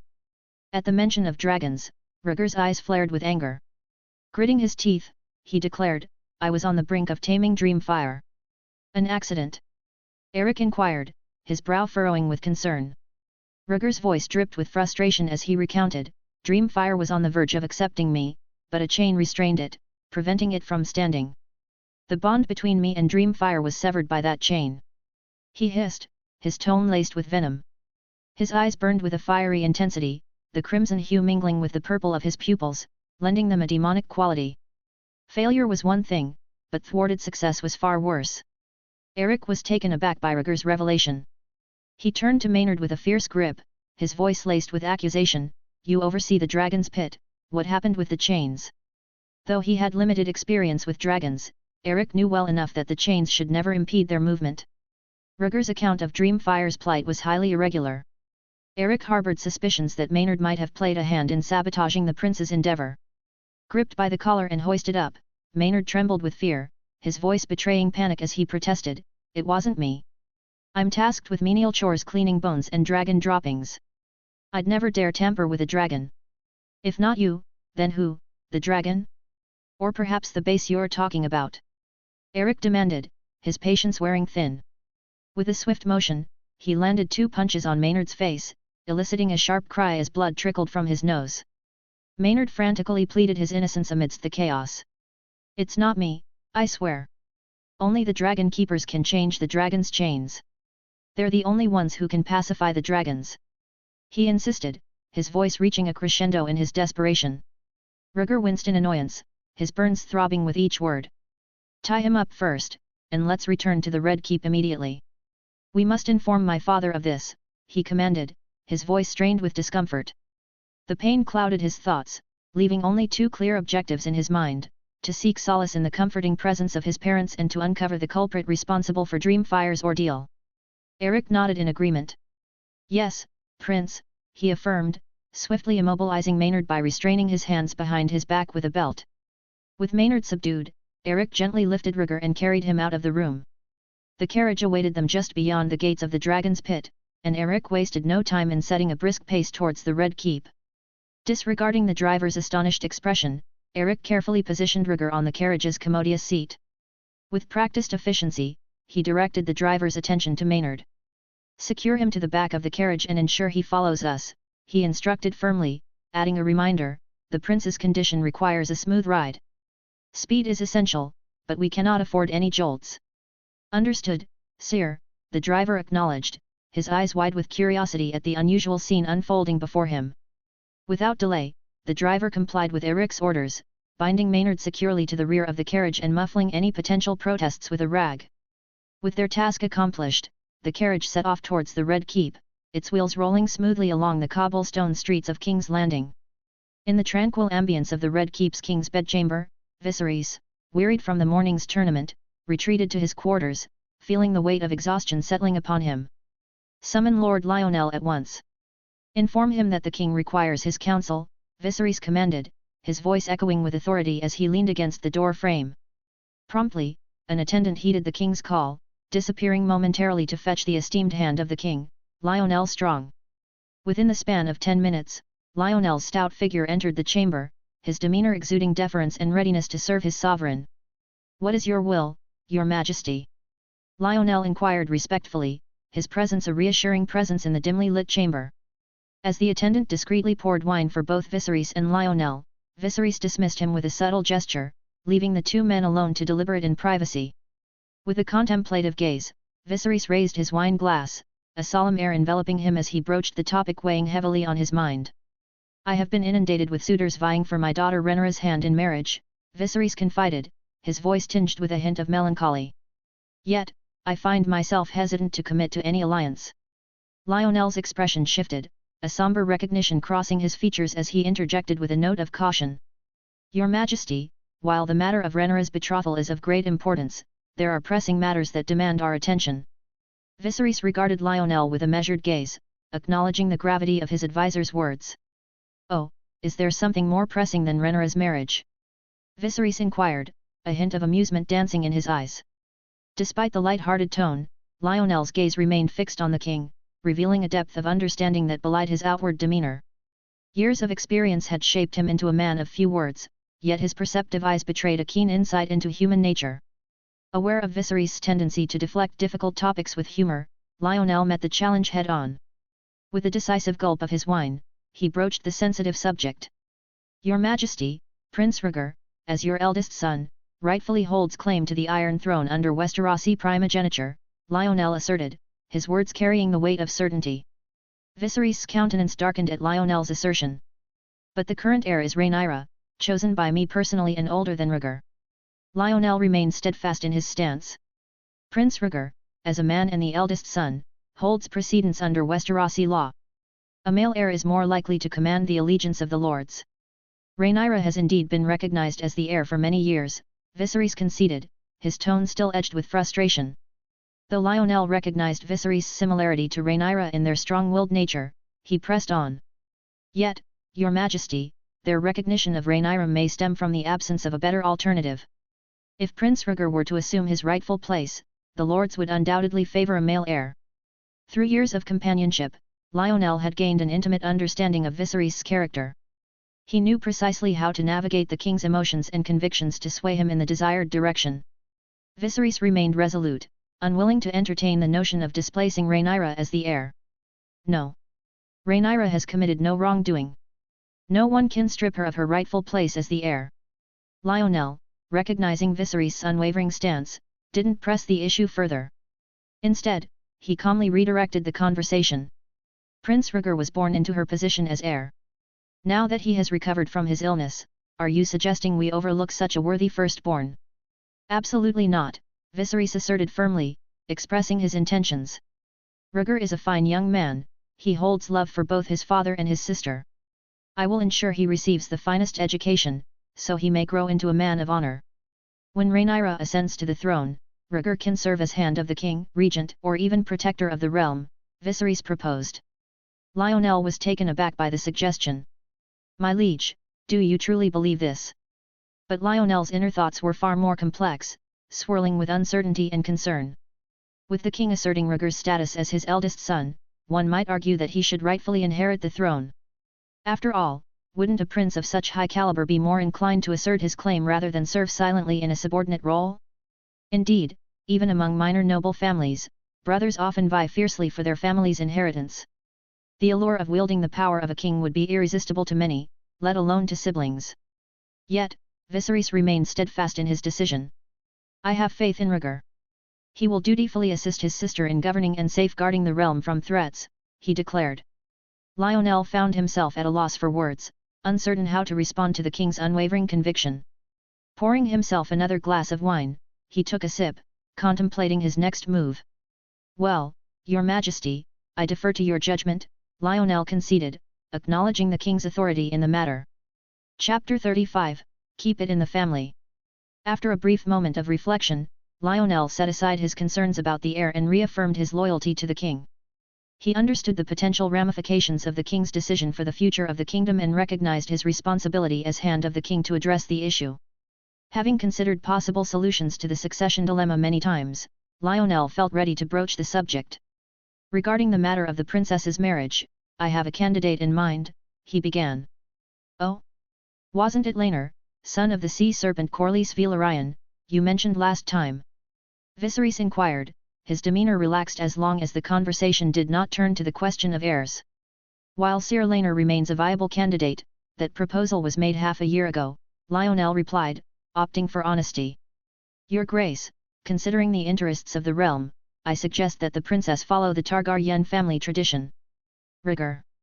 Viserys' smile faltered, his expression becoming skeptical. But he's only 6. Rhaenyra is 14. By the time they're both of age, Rhaenyra will be considered too old to marry. Lionel remained firm. But that is not an insurmountable obstacle.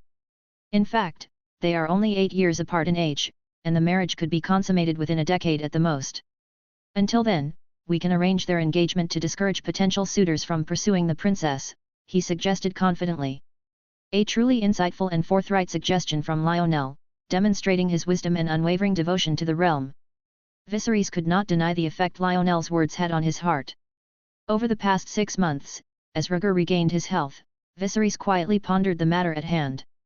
He struggled with the dilemma of not wanting to deprive Rhaenyra of her birthright for the sake of his eldest son, fearing it would only sow resentment within his family. His guilt over Rhaenyra's loss of her mother at a tender age weighed heavily on him. Though he knew that Rhaenyra might not be a more suitable heir than Rhaegar, he could not bring himself to change the established order, despite subtle suggestions from some of his ministers.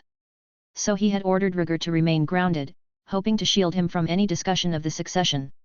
Perhaps by keeping Rhaegar ignorant of these matters, Viserys hoped to spare him the pain of losing his inheritance and assuage some of his own guilt. But he couldn't fool himself forever. Eventually, Rhaegar would learn the truth, and Viserys could not limit his son's freedom or shield him from reality indefinitely. So he paid special attention to Rhaenyra's marriage prospects. If she could form an alliance with a powerful family, it would solidify her claim to the throne in the future and make it difficult for any dissenting siblings to challenge her. Lionel's proposal offered a fresh perspective and a solution that could unite the family without causing further discord over the issue of the heir. Inwardly, Viserys found himself leaning toward the idea. Without moving, he voiced his concern, but won't both sides resist the idea of their marriage? That is true. The Targaryen family has a long tradition in this matter, from ancient Valyrian times to the present day, Lionel replied, seeing through the king's concerns with ease. Your Highness is still young and may not fully grasp the importance of this tradition. But as long as you persuade the princess, everything will go smoothly. Viserys, pleased with Lionel's assurance, smiled warmly. Lionel, you are truly invaluable to me. I often wonder what I would do without you. Lionel, ever humble, adjusted his collar and replied solemnly, as Hand of the King, I must humbly serve your grace to the best of my ability. I will present your proposal to Rhaenyra and discuss it with her later, Viserys assured, offering his support. Compared to Lionel Strong's unwavering devotion to duty, the actions of former Hand of the King Otto Hightower paled in comparison. Viserys couldn't help but recall Otto's many indiscretions, such as marrying his daughter to consolidate power, secretly gathering ministerial support for his grandson Aegon, and even attempting to persuade Viserys to change his heir several times. Were it not for these transgressions and Viserys' reluctance to offend easily, Otto would not have been removed from office and sent back to the old city to recuperate. As the two monarchs and ministers enjoyed their fine wine and talked in agreement, a sharp knock interrupted their conversation. Viserys frowned in annoyance. What is it? I was discussing matters of state with the Hand of the King. The voice of Kingsguard Captain Harold came from the door. Your Grace, Prince Rhaegar has just returned from the Dragon's Pit and the servants report that he is seriously injured. Viserys' concern grew at the news of his son's injury. He rose hastily and rushed to open the door. Harold's expression was grave as he continued, the servants say Prince Rhaegar suffered severe burns, indicating a failed attempt to tame the dragon. Viserys cursed under his breath as anger flared within him, those fools in the Dragon's Pit. How dare they allow Rhaegar to attempt such a dangerous feat in secret? Lionel interjected, trying to calm the situation. Your Grace, now is not the time to place blame. We must first tend to the Lord's injuries. Indeed, injuries caused by dragon flame were often fatal, and any misstep could lead to dire consequences. The young prince was a vital asset to the realm, a cornerstone of the Targaryen family line. His untimely demise would be a devastating loss, especially at such a critical juncture. Viserys panicked as he realized the gravity of the situation. We must act quickly. Take me to Rhaegar and summon the Grand Maester at once. Viserys followed Harold with shaky steps. His mind raced with worry. The urgency of the situation drove him forward, overriding all other thoughts. Harold led Viserys down the stairs to Rhaegar's room, ensuring the king's safety and composure along the way. Upon reaching the door, Viserys glimpsed Rhaegar lying motionless on the bed, his injuries stark against his skin. Viserys felt a pang of pain shoot through his heart as he saw his son's suffering. Rhaegar. His voice trembled with emotion as he rushed to his son's side, his heart heavy with concern for the beloved prince.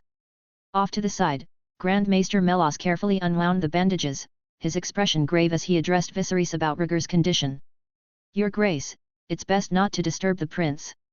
His injuries are serious. Viserys turned to Melos, his concern evident. How is Rhaegar? Melos shook his head solemnly. The situation is grave. He has suffered extensive burns from the dragon's flames. Recovery will be a challenge. Viserys' heart sank at the news. Please spare no expense in procuring the necessary medicines to heal Rhaegar. The prospect of further loss weighed heavily on Viserys. He could not bear the thought of Rhaegar succumbing to such a tragic accident, especially after the prince's recovery from his illness. As he contemplated the prospect of explaining Rhaegar's fate to Rhaenyra, memories of his late wife, Aemma Oren, haunted him. He couldn't imagine the pain of facing another loss.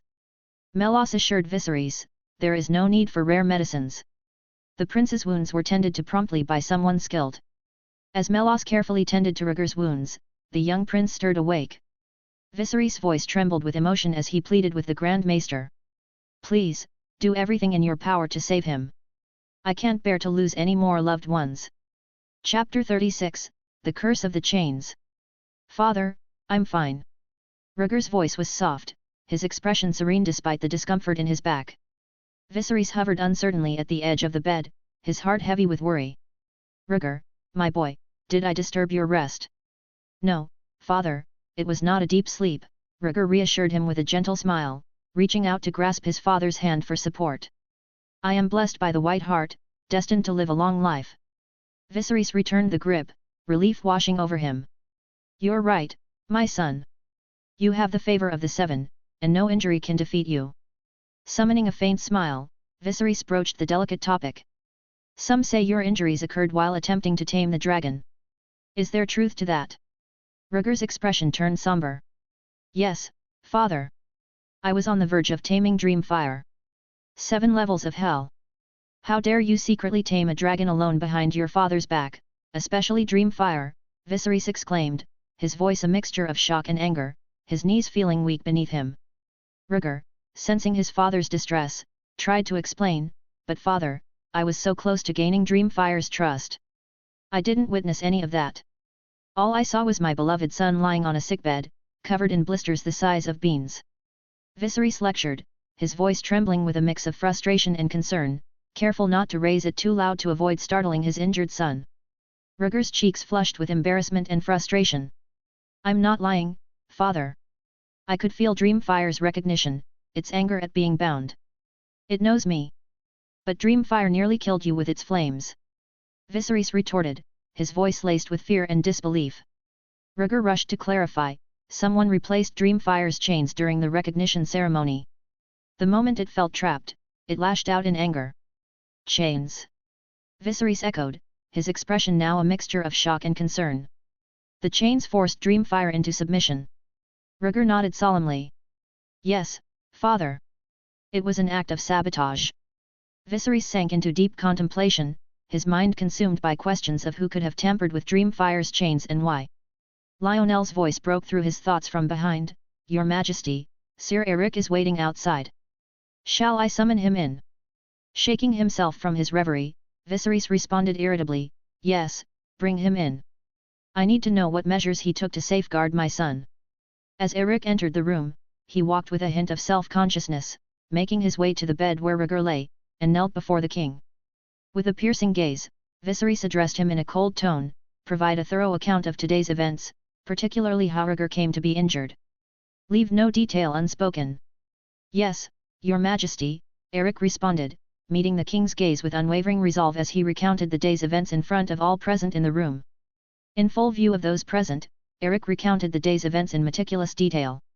From the journey from the Red Keep to the smithy, to their entrance into the Dragon's Pit and their encounters with Princess Rhaenyra and Prince Daemon.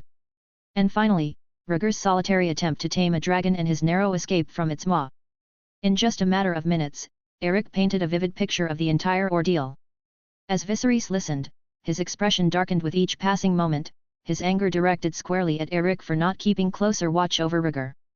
Seizing the opportunity to intervene, Lionel suggested, Your Majesty, the maester named Maynard seems suspicious.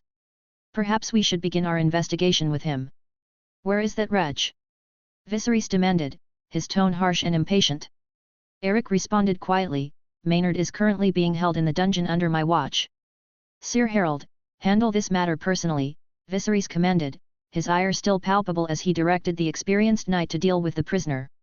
With the suspect secured, Viserys' anger began to wane slightly, his attention once again turning to Rhaegar. The young prince hesitated before speaking. Father, Maynard may not have had the courage to plot against me. Should we spare his life? Viserys emitted a cold grunt in response, his frustration evident. Are you still concerned for others at a time like this?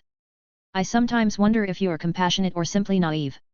Despite his harsh words, Viserys acquiesced to his son's request, instructing Harold to ensure Maynard remained alive. Rhaegar turned his head towards Eric, his voice soft as he spoke. Sir Eric fulfilled his duty faithfully, it was my arrogance that led to. Well, I can imagine what you are going to say, Viserys interjected, impatiently pressing his hand. I won't be punishing him, is that all? Thank you, Father, Rhaegar replied, feeling a warmth spread within him as he settled back onto the bed. For a while, father and son sat in silence, the weight of the day's events hanging heavily in the air. Sensing the need for privacy, Lionel gestured to Eric and Melos, silently indicating that they should leave the room. Half a minute later, Viserys turned his gaze towards the evening sun outside the window, his voice hesitant as he spoke. You, truly came close to taming Dreamfire. Rhaegar nodded solemnly. Yes, if not for that accursed chain, I believe I would have succeeded. Once again, silence enveloped them, Viserys' eyes flickering with a mixture of pride and concern. Dreamfire was no ordinary dragon, it was a formidable creature, even among its kind. The thought of his son attempting to tame such a powerful beast filled Viserys with both admiration and trepidation. Gently stroking Rhaegar's tousled hair, Viserys spoke with determination, You did well, my son. Your father will ensure that justice is served. Rhaegar hesitated for a moment before speaking. Father, I recently had a dream about the dragon's pit, and I feel compelled to share it with you. Speak, my son. Your gift of prophecy is a rare and precious thing, and I will listen attentively to whatever you have to say, Viserys replied, his interest piqued at the mention of prophetic dreams. Rhaegar employed the same rhetoric he had used when conversing with Rhaenyra, emphasizing the detrimental consequences of chaining dragons. Dragons cannot be shackled with chains, or they will suffer a curse.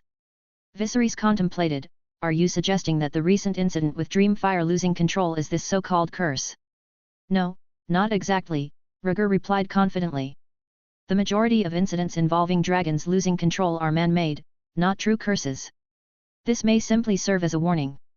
If chains are used to restrict dragons again, it will invite even graver consequences. He was convinced that the accounts in ancient texts were not mere fantasies. Had Dreamfire not been bound, he would have remained unharmed. Viserys' expression shifted, and he made a firm decision. The dreams will not be disregarded. I will conduct a thorough investigation of the dragon's pit, rooting out any hidden threats. But the family's dragons require a lair in King's Landing, Viserys continued, so the dragon's pit will remain. However, the chains can be removed as needed. Rhaegar agreed with his father's approach. As long as the dragons are free from chains, the curse will have no opportunity to manifest. As darkness enveloped the room, Viserys bid his eldest son farewell. Rest well. I will see you tomorrow. Good night, father, Rhaegar obediently replied, watching his father depart. Alone in the room, Rhaegar lay on the bed, his body ravaged by pain. Despite his stoic demeanor in front of his father, the extent of his burns was severe. The power of dragon flame is truly formidable. It's a miracle I survived, he murmured through gritted teeth. Thanks to the effects of blood and fire, his body had endured the burns. Otherwise, he might have been incinerated entirely. Thank you once again, Balryan, Rhaegar whispered, his thoughts drifting to the skull of the great dragon placed in the sanctuary. A flicker of gratitude and relief crossed his eyes as he reflected on his miraculous survival. Chapter 37, A Little Sneak. As Rhaegar pondered, a gentle knock interrupted his thoughts. Furrowing his brow in confusion, he wondered who could be visiting at this hour. Brother, it's me. Helena's soft voice drifted through the door. Recalling his promise from the previous night, Rhaegar responded, Come in, the door's open. With a soft crunch, the door creaked open, revealing Helena clad in a silk nightgown, cautiously peering inside.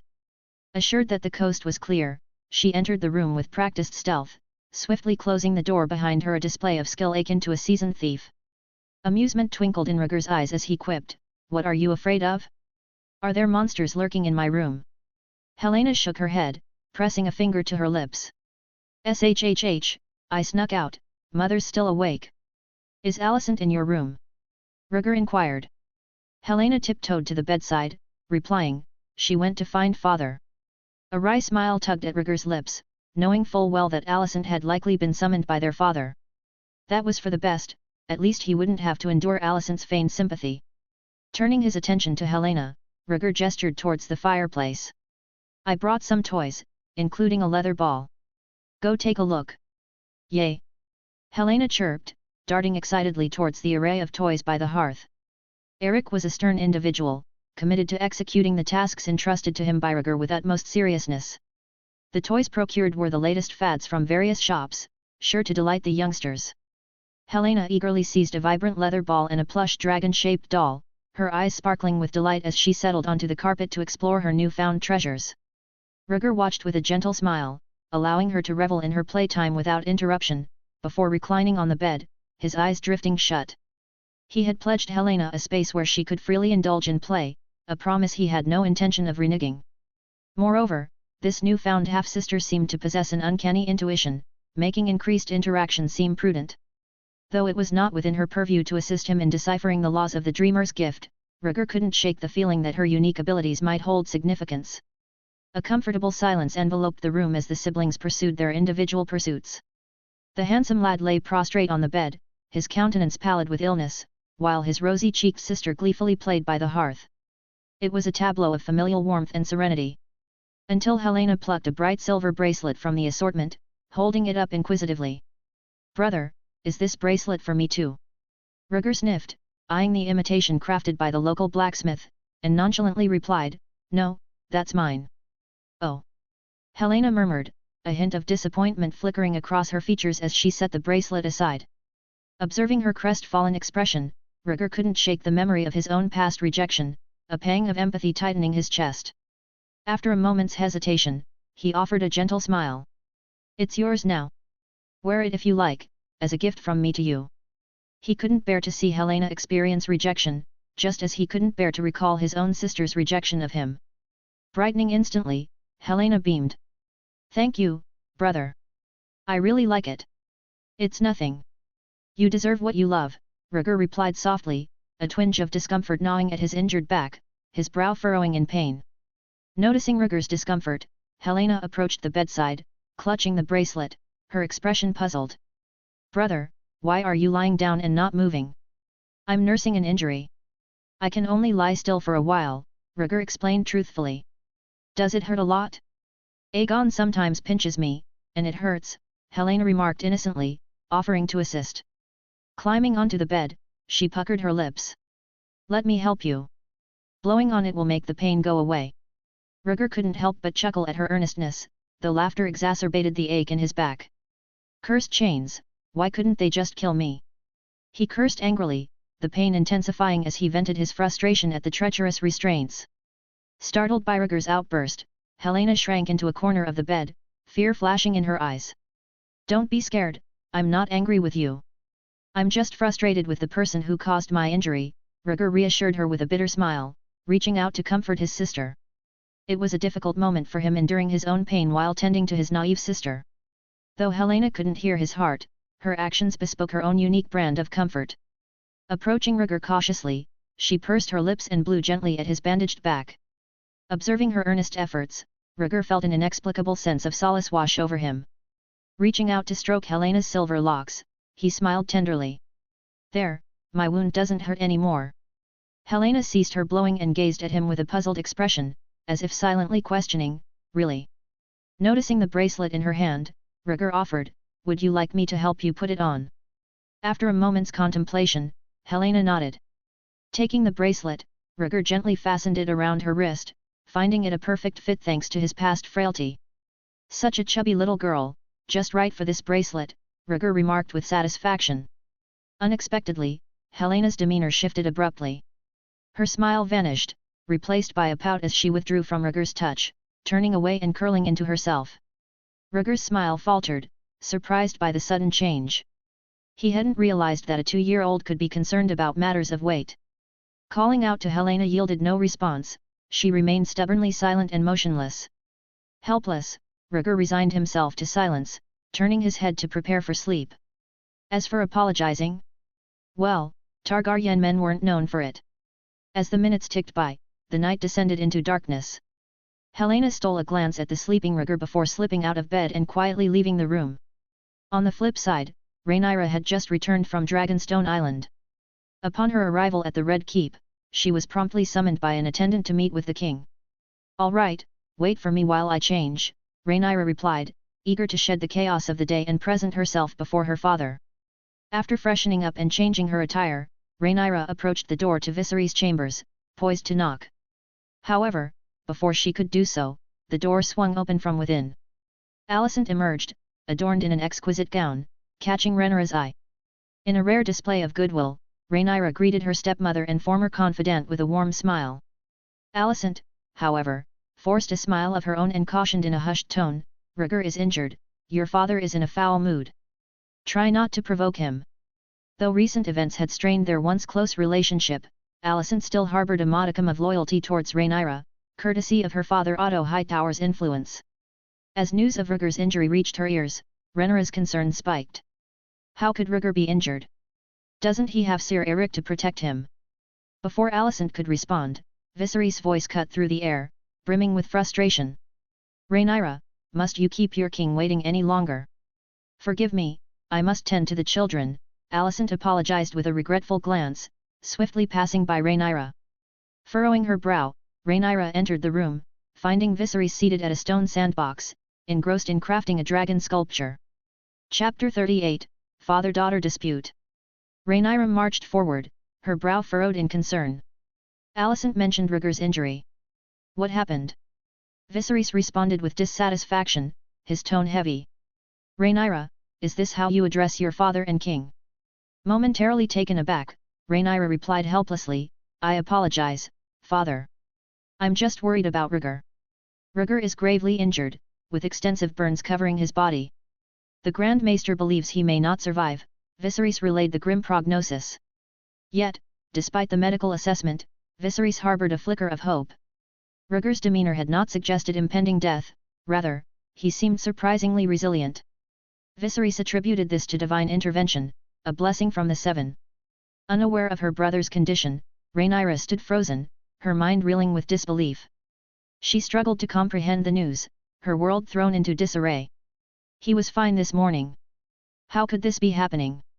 she murmured, grappling with the harsh reality.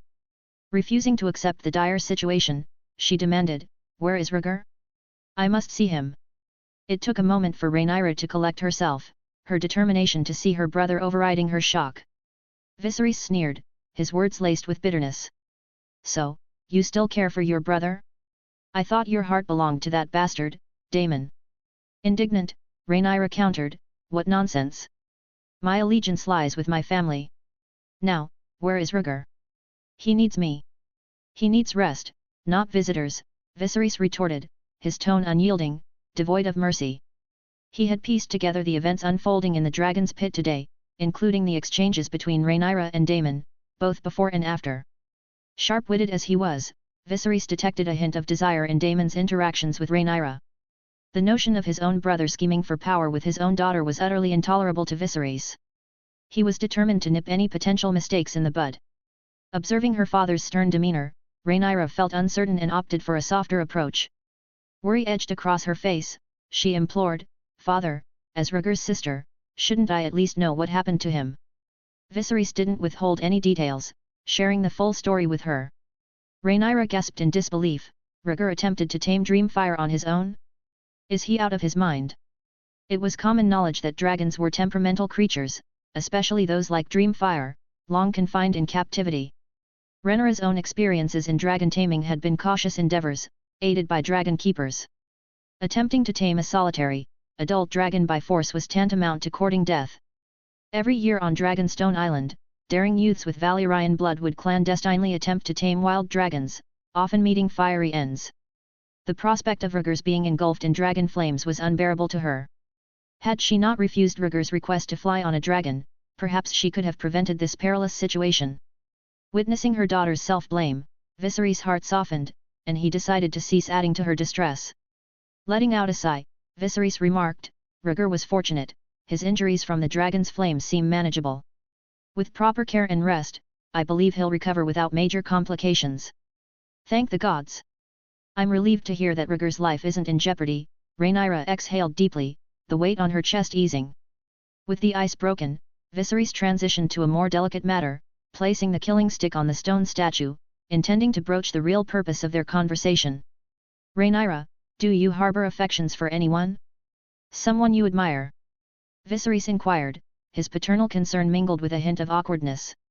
As a father, asking such a question was a delicate dance, weighed with the future prospects of his daughter. Caught off guard by the sudden shift in topic, Rhaenyra raised an eyebrow skeptically. Why this sudden interest? Have the lords begun proposing marriage alliances again? Ahem, no, of course not. Viserys cleared his throat, attempting to mask his discomfort. Regaining his composure, he continued, I simply want to ensure that if there's someone you genuinely care for, you feel comfortable confiding in me about it. No, most of the men I've encountered are insufferable, and the few decent ones are far too arrogant, Rhaenyra retorted, her disdain evident as she spoke of the men who paraded their supposed superiority. Viserys sighed, feeling the weight of his daughter's frustration, and tentatively broached the delicate subject, what if I were to select a suitor for you, someone who meets all the necessary criteria for an advantageous match? Father, we agreed not to discuss this until after the tournament, Rhaenyra responded, visibly recoiling at the prospect of an arranged marriage.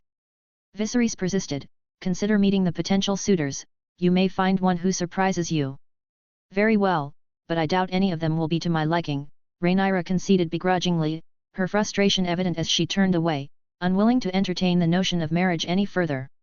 As Rhaenyra's gaze hardened, Viserys felt the weight of his daughter's resistance.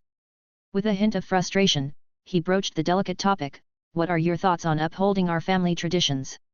Rhaenyra's expression shifted to one of skepticism as she reluctantly turned back to face her father. Family traditions? She repeated, already anticipating what he might suggest. Annoyance flashed across her features as she continued, you would sacrifice my happiness for the sake of the Iron Throne and entangle others in your schemes. Viserys bristled at her accusation, his voice rising in frustration. Sacrifice your happiness? As a princess of the realm, it is your duty to enter into a suitable marriage, he retorted, his tone tinged with exasperation. It's a responsibility that even I, as king, cannot evade. Rhaenyra remained unconvinced, her resolve unyielding. If you're so eager for a royal match, find one for yourself. I refuse to entertain the advances of those vultures, and I won't be swayed by any ideas involving Rhaegar. She declared defiantly. Rhaenyra, do you realize the foolishness of your words? Viserys shot back, his anger palpable. You are the princess and heir to the Iron Throne, enjoying all the privileges and prestige that come with it, and yet you refuse to fulfill your duty. But instead of embracing your responsibilities, you only care about your own desires, refusing to make any sacrifices for your position. He continued, his gaze piercing. Is this the sense of duty expected of the heir to the Iron Throne?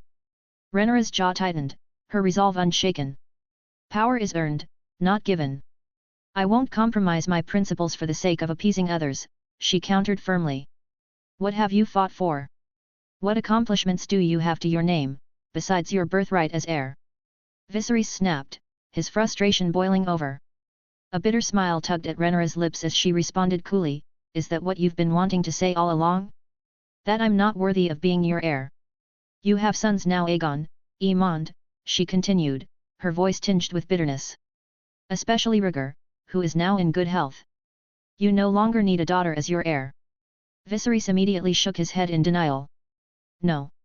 While I may have had doubts at times, I still recognize you as my rightful heir, he insisted earnestly.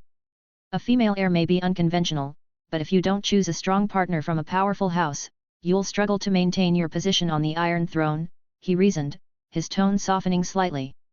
He is innocent and has Targaryen blood. His status will help solidify your rule. Chapter 39, Conflict Intensifies. Viserys spoke earnestly, baring his soul to his daughter. His words hung in the air, laden with hope, as he looked at her with anticipation. He prayed silently that his words would touch her heart, guiding her back to her true self. But Rhaenyra's eyes welled up with tears, her gaze meeting her father's with a mix of sorrow and determination. It was evident that she was wrestling with her inner turmoil, her emotions in turmoil. Finally, in a choked voice, she confessed, "I never considered it. All I want is someone who will protect me and love me sincerely." For the first time, she laid bare her true feelings, albeit in a veiled manner. Ever since her mother's passing, Rhaenyra had been haunted by a sense of emptiness and fear. She dreaded the idea of marrying someone she didn't love, becoming nothing more than a tool for bearing children. She couldn't forget the day her father, out of love for her mother, had chosen to save her brother at the cost of her mother's life. The memory of commanding Syrinx to cremate her mother's remains with dragon fire still haunted her. Rhaenyra feared that she would meet the same fate, trapped in a loveless marriage and subjected to the same tragic end. In her mind, the ideal husband was a tall, gentle man who would cherish her with every fibre of his being. It was this elusive dream that had led her to harbour a faint affection for the ever-gentle Cole. Unaware of the depth of his daughter's emotions, Viserys responded with surface-level reassurance. Thinking he had understood her concerns, he suggested, "Perhaps you can take some time to get to know each other first. There's no rush to marry, you're both still young and have plenty of time to develop feelings for each other." But Rhaenyra was resolute, shaking her head vigorously. "No. You don't understand. We can't dictate his future for him." As she spoke, Rhaenyra couldn't help but feel a pang of sorrow for herself, her words also reflecting her concerns for Rhaegar's fate. Undeterred, Viserys attempted to continue persuading her, but Rhaenyra couldn't bear to listen any longer. She covered her ears and fled from the room, unable to bear any more of her father's attempts to sway her. She couldn't stand the way he always seemed to force her into submission. As he watched his daughter's retreating figure, Viserys felt a surge of frustration. He slammed his cup down heavily, feeling indignant and unappreciated. Despite his efforts, everything he did seemed to be met with ingratitude, even though it was all for the sake of his daughter's future. Time flew by, and 3 days later, the martial arts competition site was bustling with activity. Viserys sat in the main seat, a smile playing on his lips as he listened to Hand of the King Lionel's report. "Your Majesty, the Dragon's Pit has been thoroughly investigated and cleaned up. Through the testimony of an elderly dragon keeper, it was confirmed that Maester Base of Oldtown took the initiative to replace Dreamfire's chains. The reasoning provided was that Dreamfire's short temper often led to aggressive behavior when the other dragons brought livestock. Thus, shorter chains were installed to restrict her movements and ensure the safety of the keepers." Viserys raised an eyebrow at Lionel's report. "Do you truly believe such a simplistic explanation?" Lionel shook his head. "I do not, Your Majesty. The explanation seems rather contrived. And what of the illegitimate child imprisoned in the dungeon? Could he be involved in this matter?" Viserys inquired, recalling Maynard, whom Rhaegar had pleaded to spare. "At present, there is no evidence linking the man to Prince Rhaegar's attempted murder. Maester Base has stated that he harbours disdain for his own birth," Lionel replied honestly. After a moment of consideration, Viserys waved his hand dismissively. "Since it seems inconsequential, let us leave it be. Prince Rhaegar's injuries were promptly treated by that lad, otherwise they would not have healed so swiftly," Lionel remarked with a gentle smile. "The prince's resilience is truly remarkable, a testament to the blessings of the Seven." However, his tone turned grave as he added in a hushed tone, "Maester Base's involvement remains suspicious. I am unsure of how to proceed."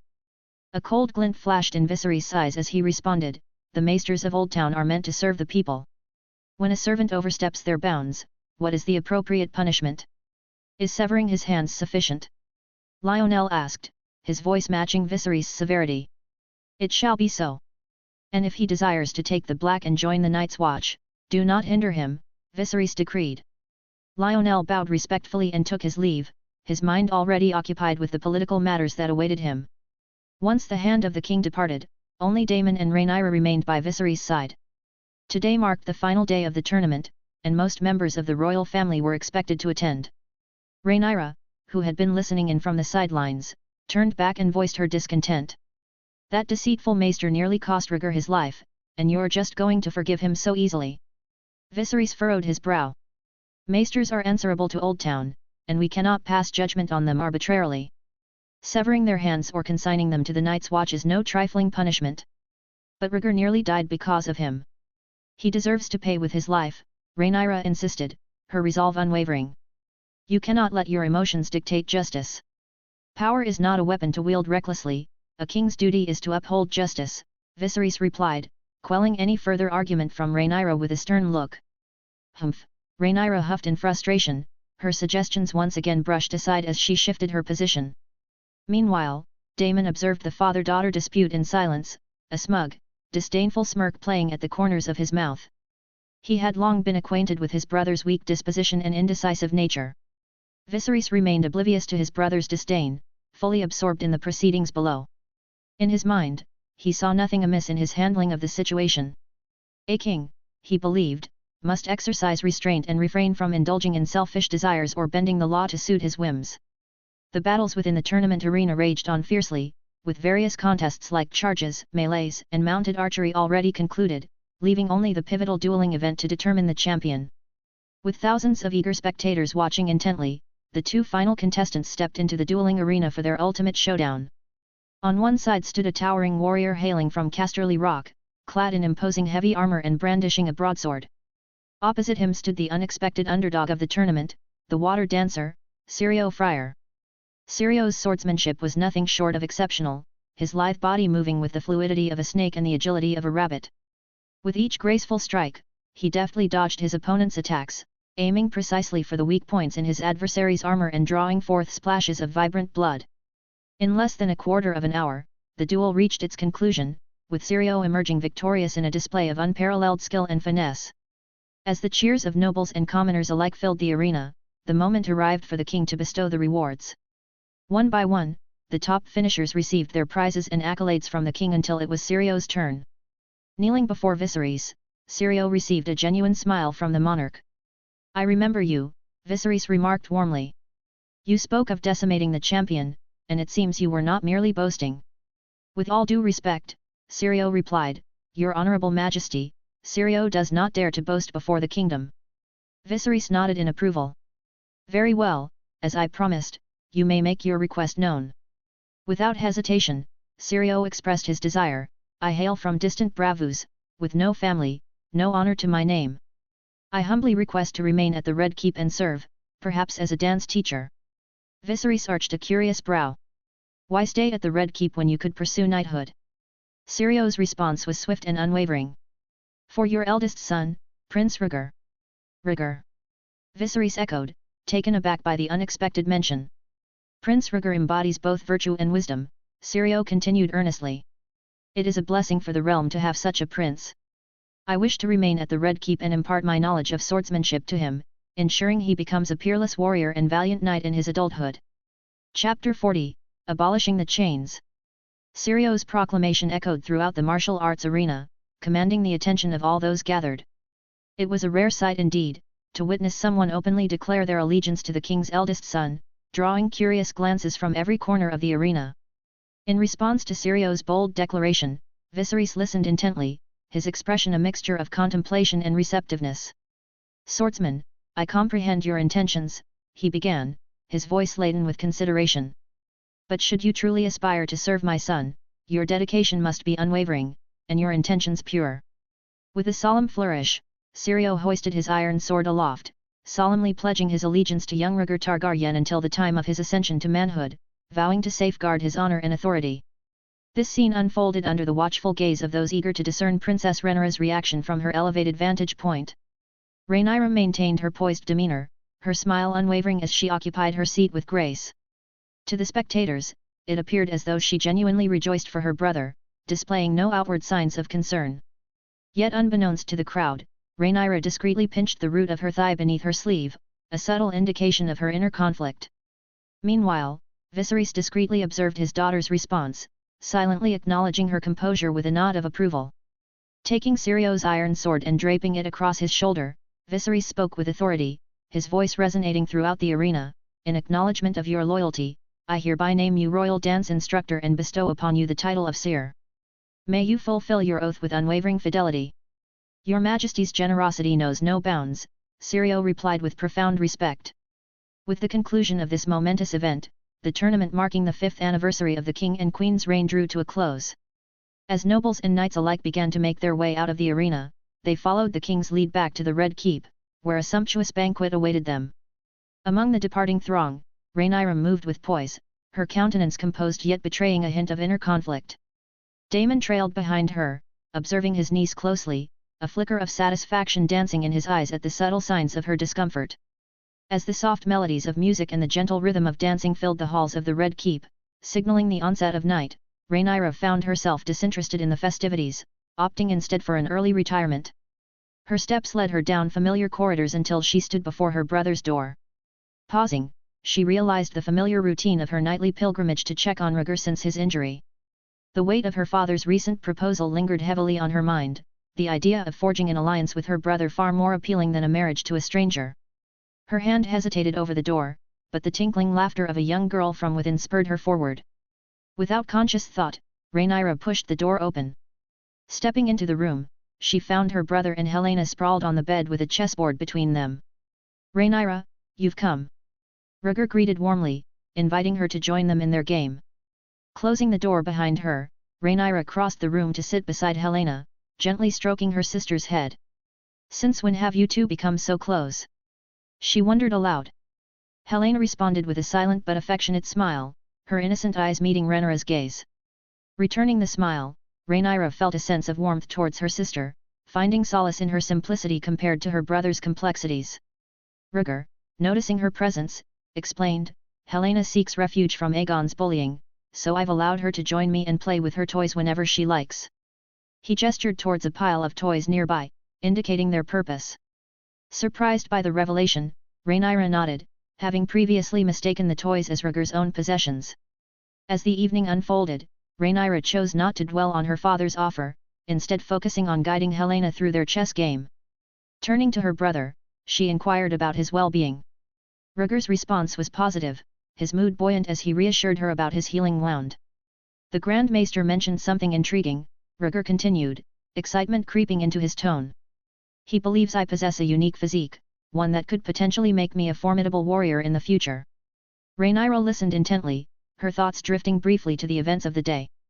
Silently pondering her father's encounter with Syrio, she opted not to broach the subject with her brother, allowing him the freedom to form his own opinions about the enigmatic swordsman. Their conversation then shifted to the recent incident at the Dragon's Pit. "Rhaegar, has there been any progress regarding the Dragon's Pit?" Rhaenyra, "Yes, Maester Base, the one who secretly switched the shackles, was apprehended.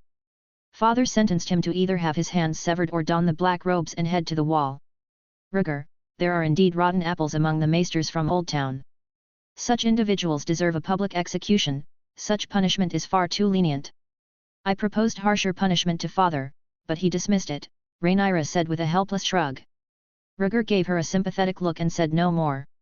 He understood that his sister's life was not without its difficulties, despite her noble status as the heir. Her suggestions often fell on deaf ears. Rhaegar's thoughts then turned to Dreamfire, the light blue dragon, and he asked earnestly, "How is Dreamfire faring? Have the chains been removed?" "Don't worry, Father ordered the removal of all chains within the Dragon's Pit, creating separate areas to allow the dragons more freedom of movement," Rhaenyra assured him. She shared his sentiment, not wanting any of the dragons to suffer in captivity. Creating separate spaces for them seemed like the right decision. Rhaegar breathed a sigh of relief. Dreamfire has endured captivity for decades. I sincerely hope it finds a new rider soon and takes to the skies once more. After witnessing his eldest son's recent recklessness, Viserys made the decision to retreat with his family to Dragonstone Island for a period of respite. The small council reached a consensus that it was time to select newborn dragons for Rhaegar and Aegon to bond with. On Dragonstone Island, 2 suitable young dragons awaited, perfectly suited for each of the brothers to form a connection with. With this plan set in motion, Rhaegar relinquished the idea of taming Dreamfire and eagerly anticipated the adventures that awaited them on Dragonstone. Observing her sentimental brother, Rhaenyra smiled knowingly, her tone cool as she remarked, "Should father decide to arrange a marriage for you, what will you do?" Rhaegar's hand, paused mid-play on the chessboard, furrowed his brow in contemplation. "If it becomes necessary, I am prepared to shoulder my fair share of responsibility." Though still young, much of his understanding came from the pages of books. Throughout the annals of Targaryen history, both men and women had been bound by marriage, save for a few rare exceptions. Aegon the Conqueror himself had taken 2 wives, Visenya out of duty, and Rhaenys out of desire. Subsequent monarchs had either wed daughters of influential houses or kept to the family line through intermarriage. Even his own father, Viserys, and Uncle Daemon were wed to noble women from the Vale to ensure loyalty among supporters of the crown. Given this tradition, Rhaegar saw little chance of evading the fate of marriage. His only hope was to wed a woman of pleasing appearance and gentle demeanor within the confines of propriety. To aspire for more would be folly. Hearing her brother's response, Rhaenyra lowered her gaze, lapsing into silence. She understood all too well that Rhaegar spoke truth. Perhaps, she mused, she had been too whimsical, and now must bear the weight of responsibility upon her own shoulders. After a prolonged moment, Rhaenyra smiled once more. After exchanging a few more words with Rhaegar, she bid him farewell and departed. Alone in the room, Rhaegar stared at the closed door, rendered speechless by his sister's visit. He surmised the reason for Rhaenyra's nocturnal visit. It was likely prompted by their father's insistence on her betrothal, seeking solace in his company. But Rhaegar could not offer Rhaenyra the reassurance she sought. To speak hollow words simply to placate her desires would lead to consequences beyond measure. Wearing a crown was not about asserting dominance, it was about shining brightly under its weight for all to see. Chapter 41, Sneaking Away for a Trip. As she left Rhaegar's room, her already heavy mood seemed to worsen. All she longed for was to return to her chamber, immerse herself in a steaming bath, and curl up under the comforting warmth of her covers for a restful night's sleep. The day had proven to be too much for her. As the morning dawned, a new day unfolded. Greeting Cole, who stood guard outside her door, Rhaenyra entered her room with a weariness that weighed heavily upon her. Absent-mindedly removing her jewelry, she instinctively poured herself a cup of wine from the nearby table. In the midst of her actions, her attention was suddenly drawn to a package lying conspicuously on the table. The sudden appearance of the package piqued Rhaenyra's curiosity, and she took a cautious look around the room. Satisfied that she was alone, she carefully pinched a corner of the package, causing its contents to spill out onto the table. Among the items were a set of simple hemp garments and a piece of parchment with a rudimentary map on it. Examining the map closely, Rhaenyra was astonished to find that it detailed the layout of the secret passageways within the Red Keep, including her very own room. Following the map's instructions, she located a wall adorned with a carved mural that, when pressed, revealed a concealed doorway leading to the night-shrouded exterior of the fortress. Beyond the door was a staircase whose descent was shrouded in mystery. A mischievous smile graced Rhaenyra's lips as she contemplated the adventure that lay ahead. An avid explorer by nature, she relished the thrill of discovery, a sensation akin to flying astride a dragon. Determined to indulge her curiosity, Rhaenyra shed her elaborate gown in favor of the humble hemp garment.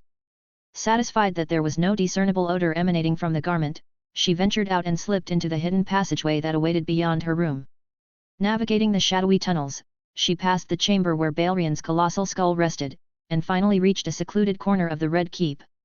There she encountered a figure cloaked in black, patiently awaiting her arrival. At the sight of the familiar face, Rhaenyra gasped in astonishment.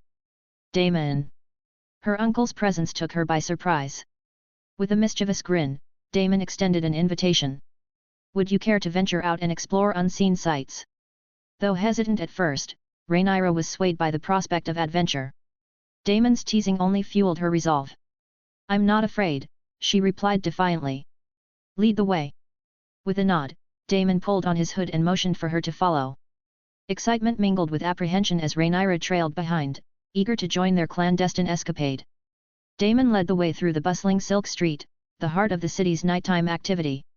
Compared to its daytime counterpart, the street was alive with a cacophony of sounds and a riot of color. People bustled about, merchants hawked their wares, and the air was thick with the scent of spices and exotic goods. Despite her royal upbringing and training in etiquette, Rhaenyra was taken aback by the scene before her. The crowded alleys teemed with a variety of characters, from merchants haggling over prices to street performers entertaining the masses. Men and women reveled in the festivities, heedless of the judgment of onlookers, their extravagant antics drawing curious glances. Shielding her face from the occasional waft of filth, Rhaenyra could not help but marvel at the vibrant chaos surrounding her. Peering through the gaps between her fingers, she soaked up the sights and sounds of the bustling Silk Street, realizing that she had never experienced anything like it before. As they explored further, they came upon a bustling circus where a crowd had gathered to watch a theatrical performance centered on the Targaryen royal family. The stage was alive with activity as actors brought the Targaryen saga to life. Amidst the colorful spectacle, two men took on the roles of children, while a clown in a white dress portrayed a whimsical princess. With exaggerated gestures and playful banter, the lead actor told the story in a comical tone. Now, let us delve into the saga of the mighty Iron Throne and consider who shall claim its seat, he announced theatrically. As our benevolent king names his own daughter as heir, the former queen, burdened with a lethargic son, fades into obscurity. But lo and behold, a new queen appears, bearing a healthy son of her own. So the question arises, who will inherit the throne? Will it be the king's sibling, his daughter, or perhaps his sons from different wombs? In the midst of the play's climax, the two actors portraying the children engaged in a lively scuffle, each proclaiming his identity with gusto. I am Aegon, bearing the name of the conqueror, embodying majesty and power. One shouted. And I am the slumbering dragon, scion of the king, ready to unleash my wrath upon you, declared the other. The audience erupted in cheers and applause, swept away by the theatrical fervor. However, Rhaenyra was unable to share in the excitement, her smile fading as she watched the spectacle unfold before her, her understanding of the performance eluding her. As the actor portraying Rhaegar pinned his opponent to the ground, he delivered his lines with dramatic flair. I am the king's eldest son, unmatched in skill and power, he proclaimed, his words echoing across the stage. Below him, the actor playing the opponent writhed and begged for mercy, adding to the intensity of the scene. The audience, caught up in the drama, grew increasingly animated, their cheers echoing through the air. Rhaenyra couldn't help laughing, her dissatisfaction evident as she glared at Daemon. A lame joke, and you brought me to see it. Daemon replied nonchalantly, indeed, it's just a joke. But many commoners believe that male heirs like Rhaegar and Aegon should inherit. It matters little what they believe, Rhaenyra retorted, eager to move on from the uninspiring spectacle. As they continued on their way, Daemon's voice drifted back to her. If you aspire to rule someday, their beliefs have meaning. PSH, sometimes I wish I could shed the weight of being the heir, Rhaenyra remarked, her tone tinged with self-deprecation. He, relinquishing that position would only elevate others, Daemon remarked pointedly. Rhaenyra shot him an unhappy look. And that includes you. Daemon merely grinned, his expression unchanged. Fed up, Rhaenyra grabbed a jar of preserves from a nearby vendor and hurled it at him before turning and scurrying away amid the din of the bustling street. Despite the commotion, her cathartic outburst was met with cheers that echoed her sentiments. Daemon's face remained impassive as he deftly dodged the vendor and took up the chase, his steps quickening to match hers. As the night grew late, Helaena, tired from playing, had retired to her bed, and Rhaegar, left alone, turned out the light and settled down to rest. As he drifted off to sleep, Rhaegar found himself once again in the grip of a dream. In this dream, he wore a white robe and held a sword tightly in his hand. His surroundings were littered with broken weapons and lifeless bodies, a scene of carnage and chaos. Bewildered and disoriented, Rhaegar was overcome by a sickening wave of blood and death, the stench assaulting his senses. Bowing his head in disgust, he noticed a faint speck of blood creeping across the pristine white fabric of his robe, seemingly materializing out of thin air. Before he could investigate further, the stains began to spread rapidly, multiplying in number until they consumed half of the once pristine robe, ominously dripping crimson droplets. A chilling gust of wind swept through the dream realm, causing the stained robe to billow and flap, shrouding Rhaegar's head in an eerie veil. As Rhaegar witnessed this eerie spectacle, he was struck with an inexplicable terror, his heart pounding in his chest as fear gripped him. As the cold wind swirled around him, Rhaegar's mind raced with panicked thoughts. If I don't move, the blood will stain me, he realized as a wave of fear coursed through him. Desperately, he tried to dodge the impending fall of the tainted robe, scrambling away in a desperate attempt to escape its grasp. But no matter how fast he moved or how far he ran, the robe loomed ominously over him, its half-white, half-red form trailing closely behind him like a sinister shadow. With each step, Rhaegar's heart pounded louder in his chest, his breaths coming in short, ragged gasps as he fought against the relentless pursuit of the blood-stained robe. But try as he might, he could not outrun its relentless advance, his efforts proving futile against the unseen forces at play. A profound sense of helplessness washed over him, rendering him immobile as the blood-soaked robe hovered ominously above him, ready to descend upon him at any moment. No! He cried in terror, his voice echoing through the room as he jerked awake from the nightmarish vision, his body drenched in cold sweat. Rhaegar winced as he tried to sit up, his fingers accidentally brushing the tender scab on his back, causing a sharp hiss of pain that brought him back to reality. Another nightmare! He muttered through clenched teeth, tears welling up in the corners of his eyes as he clenched his fists against the agony coursing through him. With a frustrated sigh, he buried his face in the pillow, his heart heavy with the weight of his torment. But just as he began to drift back into the restless embrace of sleep, a strange sound caught his attention, the melodious call of a cuckoo drifting in through the open window. His brow furrowed in confusion. Cuckoos. He wondered aloud, his senses sharpening as he strained to discern the source of the unfamiliar sound. But the rhythmic melody persisted, its cadence disturbingly consistent and out of place amid the usual cacophony of cicadas that filled the Red Keep. A feeling of uneasiness settled over him, the dissonance of the birdsong setting his nerves on edge. There shouldn't be cuckoos in the Red Keep, he murmured, a flicker of concern creeping into his voice as he considered the anomaly. Something wasn't right. Chapter 42, The Mysterious Visitor. Intrigued, Rhaegar gingerly propped himself up, careful not to aggravate his wounds, and slowly made his way to the window. Looking down, he discovered that the source of the strange birdsong was not a cuckoo at all, but rather a small swordsman with curly brown locks. Syrio stood in the garden below, cupping his hands over his mouth as he continued to mimic the cuckoo's call. Furrowing his brow, Rhaegar leaned out the window and called down, "What's all the racket at this hour?" As soon as Syrio spotted Rhaegar, he bowed respectfully and quickly left the room, offering no explanation. "Strange," Rhaegar muttered, shaking his head in confusion as he closed the window. His mind raced with questions. Was his nightmare a vision? And if so, what did it foretell? But another thought soon interrupted his thoughts. Why is Syrio here in the Red Keep? A sudden realization dawned on Rhaegar, and he called to his squire, Eric, who was standing just outside the door. "Eric, I need to talk to you." The door creaked open as Eric stepped inside, his expression alert. "What is it, my lord?" Rhaegar wasted no time in recounting his encounter with Syrio. Eric nodded in understanding. "Syrio won the duel at the tournament and requested an audience with the king. He pledged his service to you." "To me?" Rhaegar echoed, surprised at the revelation. Eric elaborated, explaining that Syrio had sought to become Rhaegar's swordmaster and had remained in the Red Keep to do so. The pieces of the puzzle began to fall into place, but Rhaegar couldn't shake the uneasy feeling that lingered in the back of his mind. Rhaegar pondered the reason for Syrio's late-night visit. If he got what he wanted, why did he disturb me in the middle of the night?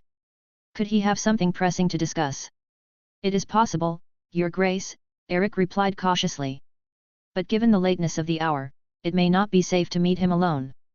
Eric's words echoed the caution in Rhaegar's mind. The king had ordered that he not be left alone with Syrio, and for good reason. Still, an unsettling feeling gnawed at Rhaegar's heart.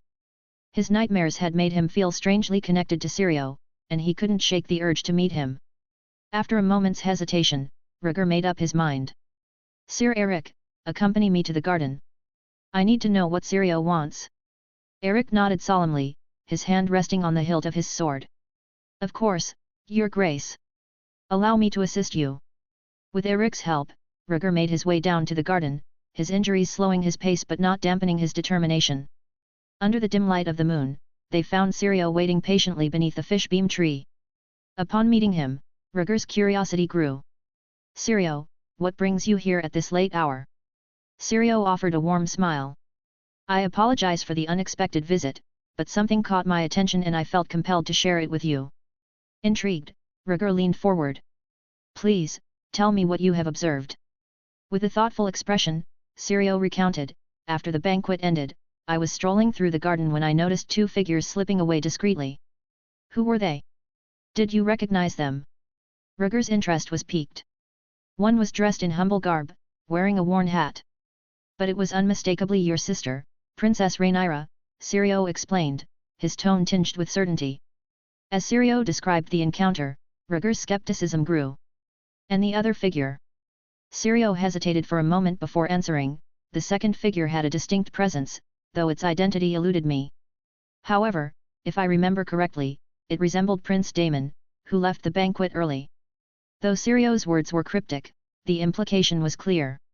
Rhaenyra and Daemon had left the Red Keep in secret. Rhaegar's brow furrowed deeper as he absorbed Syrio's revelation. Indeed, Rhaenyra and Daemon shared a close bond that was well known throughout the Red Keep. Since their youth, Rhaenyra had looked up to her uncle with reverence, and Daemon, in turn, had showered her with affection and gifts during their interactions.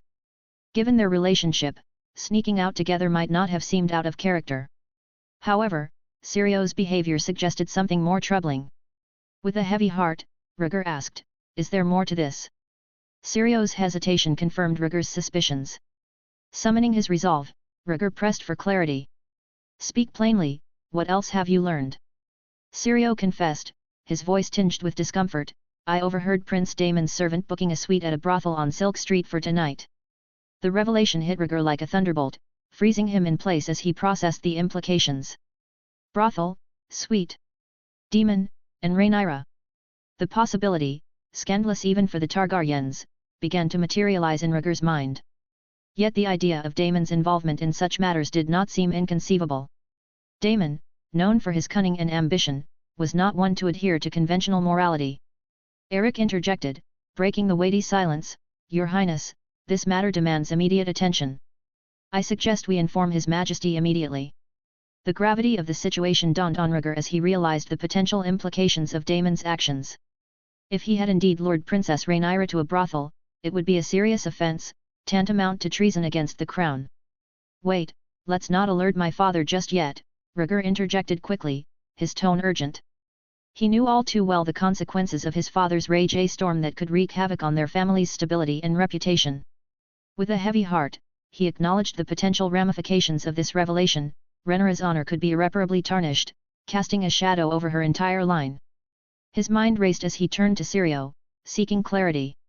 "How long have they been gone?" Sirio's answer was measured, tinged with contemplation. "About half an hour." Rhaegar studied him intently, a hint of doubt lingering.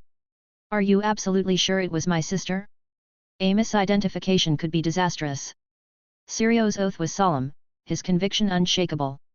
"I swear by the old and new gods that my eyes do not deceive me." Satisfied but wary, Rhaegar gave a firm order. "Let us keep this matter under wraps for now, understood?" His tone carried a veiled warning, leaving no room for misinterpretation. Sirio nodded respectfully before leaving, his mission accomplished. Alone in the garden, Rhaegar's thoughts raced with apprehension and uncertainty. Sirio's sudden appearance had stirred a whirlwind of suspicion, but there was no time to dwell on it. With a sense of urgency, Rhaegar set out to find Rhaenyra.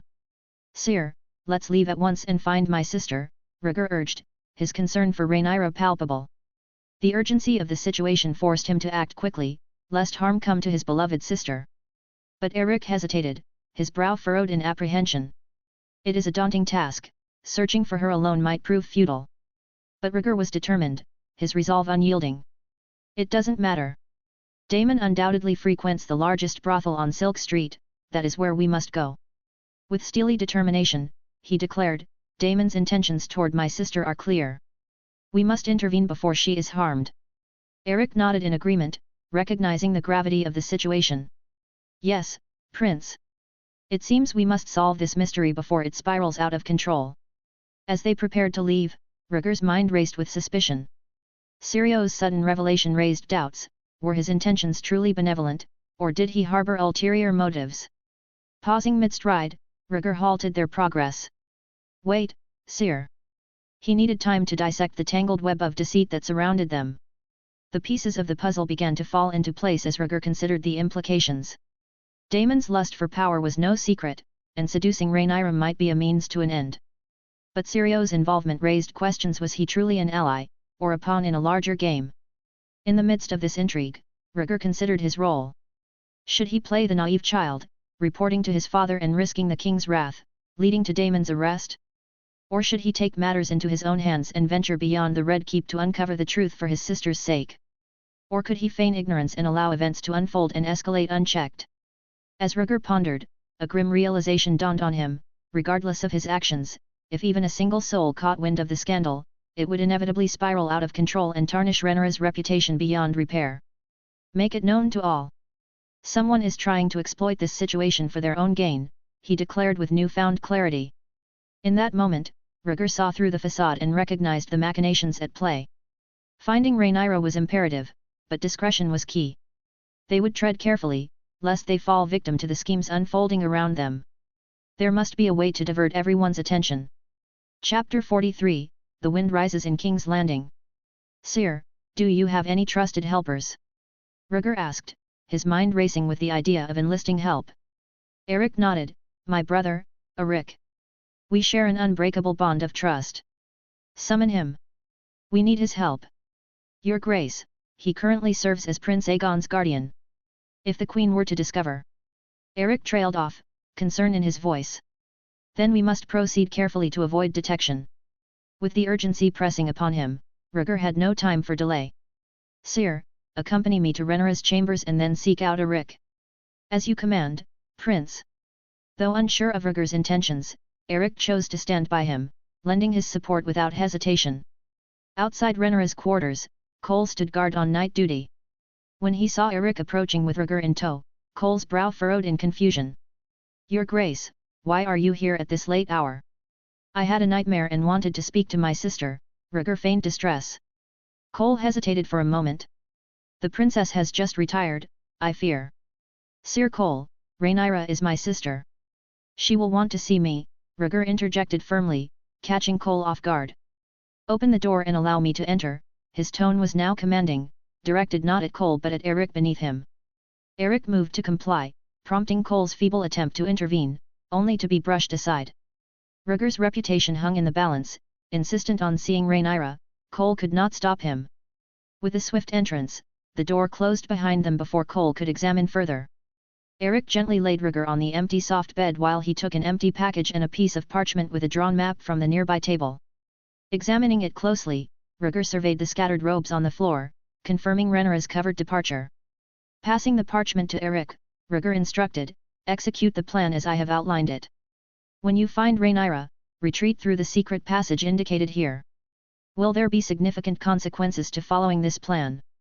Eric voiced his reservations after hearing Rhaegar's strategy on the way. Sire, my sister is heir to the Iron Throne. For her honor, small sacrifices need not be considered, Rhaegar asserted, his hand clasped tightly over his heart. Whatever the consequences, I alone will bear them. Eric's resolve hardened as he remembered past encounters with the White Hart.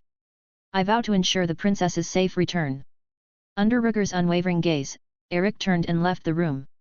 Before closing the door, Eric positioned himself to block Cole's view and gave a pointed order, ensure that the prince's nocturnal conversation with the princess remains undisturbed. Do your duty. As a newly appointed member of the King's Guard, Cole held Eric in high regard and nodded in recognition. With purposeful strides, Eric left Silk Street. Rhaenyra darted through the bustling crowd, relishing the rare moment of solitude amidst the hustle and bustle. Occasionally, she would accidentally knock over the wares of hapless vendors, her laughter ringing out as if in play. Daemon kept a close watch, effortlessly thwarting any pursuers in her wake. Thump! Rhaenyra collided with a figure clad in gold robes as she dashed into a dimly lit alley, paying little heed to her surroundings. The gold-robed man grabbed her small arm, his voice deep with accusation. What mischief drove you to flee in such haste? Recognizing the man beneath the helm, Rhaenyra called out his name. Sir Harwin. Princess. Stunned by the sudden encounter, Harwin hesitantly glanced toward the entrance to the alley. There, Daemon, having caught up with him, approached leisurely. Seeing her uncle, Rhaenyra pleaded with Harwin, please don't. After a moment's thought, Harwin surmised that it was the uncle and nephew who had embarked on a clandestine adventure. Releasing his grip on Rhaenyra's hand, he feigned ignorance. Take care, young one. You may not always be so lucky. With that, he resumed his patrol as if nothing had happened, brushing past Daemon as he went. Daemon merely smiled, indifferent to the minor inconvenience. Before his dismissal as commander of the city watch, every man in the golden robes had been under his command, loyal to a fault. Now that your reckless escapade is over, do you find it pleasant? Daemon fell in step beside Rhaenyra. Who knows when I'll have another taste of freedom, Rhaenyra sighed softly, the intoxication obviously having eased her tension. Uncle and niece talked as they walked. As they walked, Rhaenyra's senses tingled with unease. The lively merchants and jugglers began to fade, replaced by the unmistakable sounds of debauchery. Daemon led her to an unfamiliar stone building, the cacophony emanating from within growing louder. Crossing the threshold, the overwhelming scent of drunken revelry and disorder assaulted her nostrils. Inside, men were carousing, their laughter coarse and lewd, fueled by drink and merriment. Unclothed women moved about without inhibition, inviting touches and casting sultry glances, their laughter tinged with seduction. Stunned, Rhaenyra stood frozen, allowing Daemon to lead her further into the debauched atmosphere, her eyes darting around the salacious scene in disbelief. Rhaenyra found herself in an unfamiliar and unsettling environment, surrounded by sights and sounds that clashed with her upbringing and values. "What is this place?" she asked, her voice tinged with caution as she surveyed her surroundings. Daemon's answer was indifferent. "A place where people come to get their needs met." Rhaenyra's shock quickly turned to indignation. "Are you mad? How dare you bring me here?" she snapped. Rhaenyra's face stiffened, her features betraying her discomfort as she watched the provocative scene unfold before her. She glanced nervously at her uncle, unable to ignore the lustful gleam in his eyes that sent a shiver down her spine. A sense of foreboding washed over Rhaenyra, causing her to subtly assess her surroundings and consider her options. With a quick glance towards the door, she entertained the idea of escaping, realizing that she still had a chance to escape the uncomfortable situation. Meanwhile, in a secluded corner of the brothel, two figures dressed in black watched as Daemon led Rhaenyra inside. "Go ahead, I'll handle things here," one of the black-cloaked figures said solemnly, his expression stern under his hood. "Remember, the bigger the commotion, the better. We must protect the princess's reputation with the utmost precision," the other figure, identical in appearance, asserted. It was none other than Eric, who had quickly sprung into action.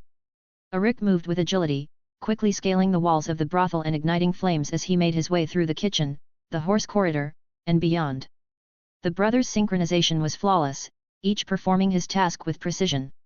Entering the brothel's main hall, Eric navigated silently, deftly avoiding the provocative advances of the girls lining the perimeter as he made his way to the darkened alcove within.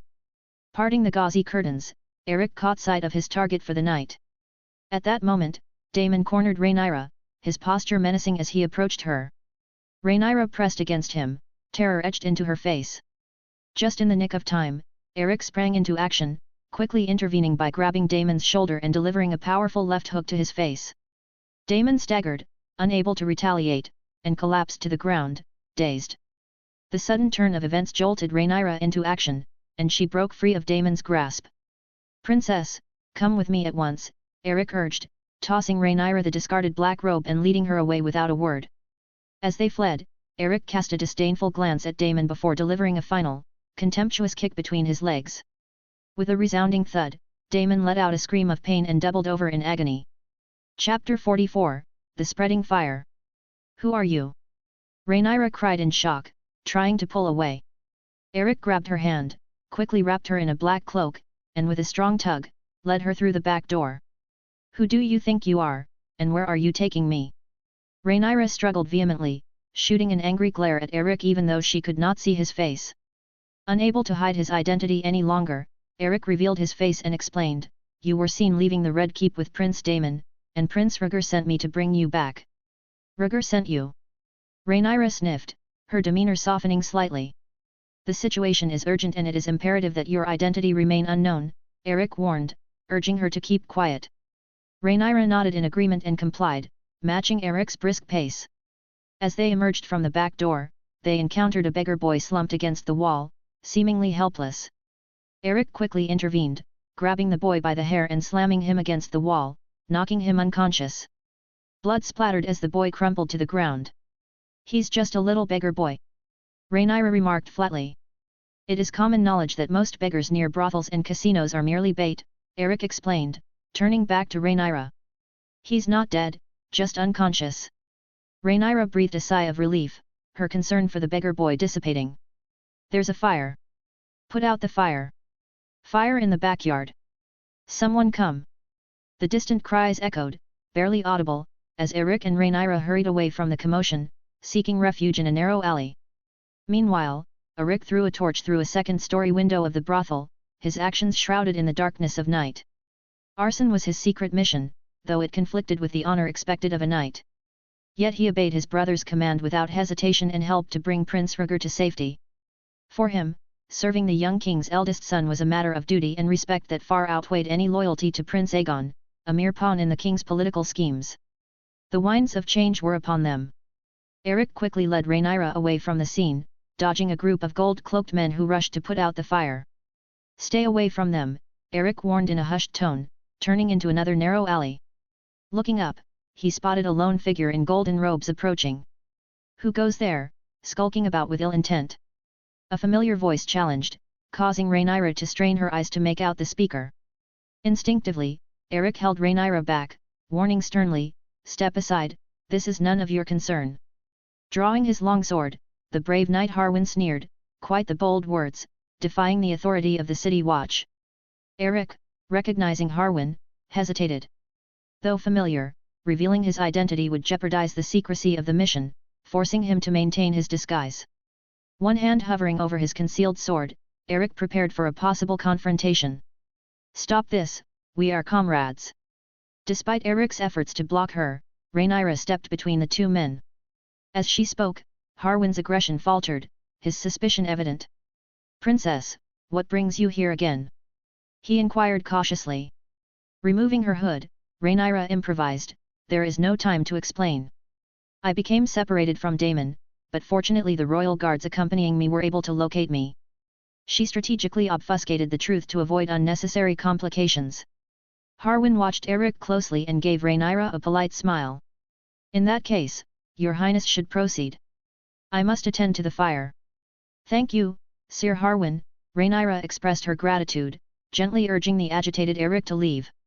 As they walked away, Harwin watched them intently, his brow furrowed in suspicion as he pondered the situation and the distant fire.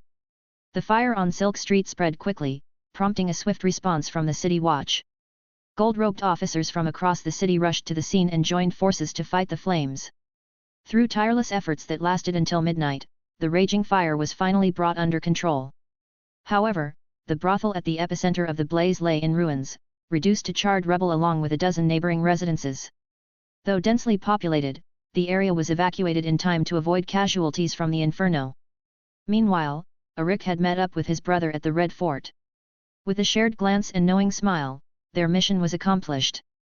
Parting ways, the Eric led Rhaenyra through the secret passage to her room, ensuring her safe return.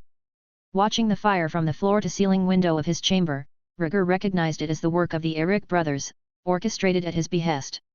Rhaenyra had fallen into Daemon's trap, and spies lurked in the shadows. Tracking her movements was futile, for wherever Rhaenyra went, she was watched, especially in the brothel. To erase any trace of Rhaenyra's involvement, the all-consuming fire was used to obliterate any evidence. Even if her presence at the brothel were proven, it would be undetectable amid the rubble. Rhaegar had preemptively established an alibi for Rhaenyra, ensuring her innocence in the eyes of her father, Viserys, who would quickly silence any accusers without concrete evidence. Crunch! The entrance to the secret passage rotated, drawing Rhaegar's attention. Eric and Rhaenyra finally appeared before him. "Rhaenyra, you're back," Rhaegar greeted with a relieved smile, a weight lifted from his chest. He had feared that Rhaenyra would succumb to the demon's influence and decide not to return with Eric. But it seemed she had not disappointed him. "Rhaegar, how did you know I was sneaking out?" Rhaenyra asked, a hint of suspicion in her voice as she shed her black robes. Rhaegar glanced at Eric, who had closed the secret passage. "There was no time to explain," Eric muttered. Rhaegar nodded and turned to Eric. "Did the plan go well, Sir?" "It went fairly well, but we ran into Harwin Strong on patrol and the princess's identity was revealed," Eric confessed, a hint of regret in his tone. Rhaegar frowned, wondering if Harwin would reveal their secret and if he needed to take precautions. As the eldest son of the hand of the King Lionel and heir to Harrenhal, Harwin's words could carry weight. But given Lionel's reputation and Harwin's own status, Rhaegar doubted the need to silence him. Watching the cryptic exchange between the men, Rhaenyra interjected quietly, "Harwin is Lionel's son and respects me, so he shouldn't betray our trust." "That would be ideal," Rhaegar agreed, acknowledging Lionel's reliability and assuming his son possessed similar qualities. Approaching Rhaegar, Rhaenyra's eyes sparkled with curiosity. "Who told you?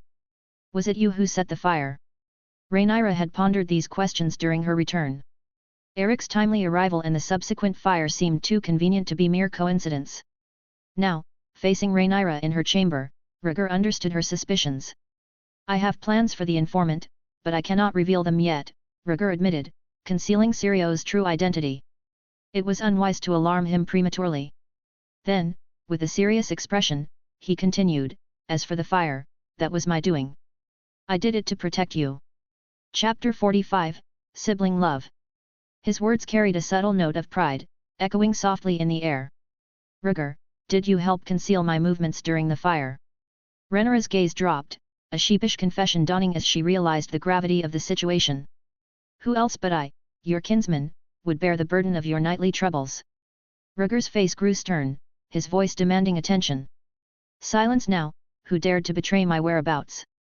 Rhaenyra interjected, her hand muffling her brother's voice as she sought out the informer. Rhaegar dodged her touch with a shake of his head, his gaze piercing.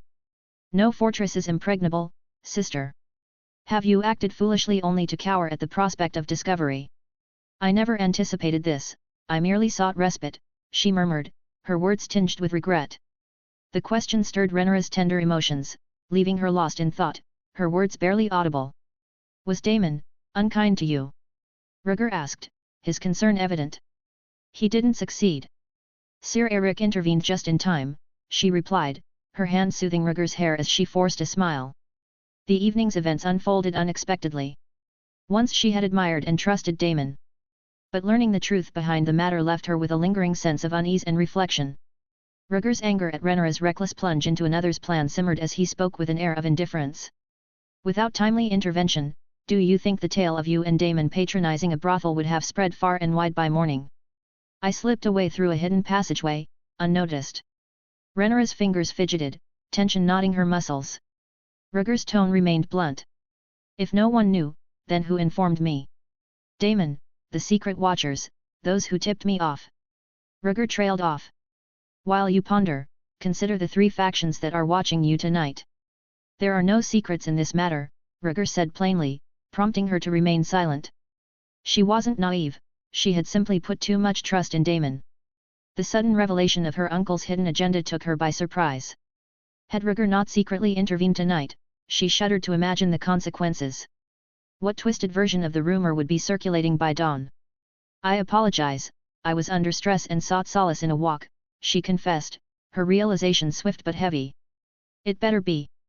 Daemon has long coveted the throne, and you've been served up like a plump morsel, Rhaegar retorted, his despondent gaze fixed on his sister. At the sight of her being manipulated like a puppet, Rhaegar's once proud demeanor crumbled, replaced by a deep sense of humiliation. What kind of look is that? I am still your sister, Rhaenyra retorted, her voice tinged with wounded pride. Bristling at the contempt reflected in her brother's eyes, Rhaenyra felt her cheeks burn with embarrassment. Rhaegar watched her inner turmoil in silence, his head shaking in quiet resignation. A sneer slipped past his lips, reigniting Rhaenyra's anger, her laughter now laced with frustration. Rhaegar met her gaze with a sideways glance, a flicker of understanding passing between them. For an instant, memories of their past, of caring for each other, flooded their minds, tugged at their hearts. But the moment quickly shifted. Rhaenyra's eyes welled with tears as she sank to the ground, wrapping Rhaegar in a gentle embrace, her voice thick with self-reproach. I am deeply sorry for my foolishness. I need your guidance to deal with the aftermath. Your value is paramount. You must learn to value yourself, Rhaegar sighed, his words heavy with concern.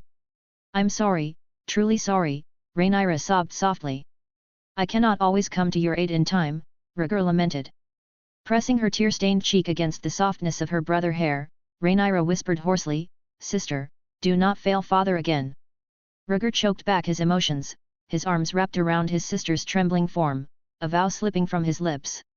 I will stand by you to the end. As Rhaegar's gentle touch caressed her back, his words pierced her heart. Reflecting on the night's indulgence, Uncle Daemon's deception, and now the comfort of her brother's embrace, Rhaenyra's emotions churned and tears flowed. Burying her face in the curve of Rhaegar's shoulder, she wept softly, her grief soaking his collar. With a helpless smile, Rhaegar glanced at Eric, who bowed silently and withdrew, discreetly closing the entrance to the secret passageway behind him. To stay any longer would be rude. Leaving through the main door was risky with Cole still on guard. The secret passageway offered a cautious escape. The tears continued to flow until Rhaenyra's sobs subsided, leaving her drained of strength and Rhaegar's collar wet with her grief. Rhaenyra rubbed her nose against her brother's collar, her red and swollen eyes showing the effects of her tears. Rhaegar's expression was one of desperation.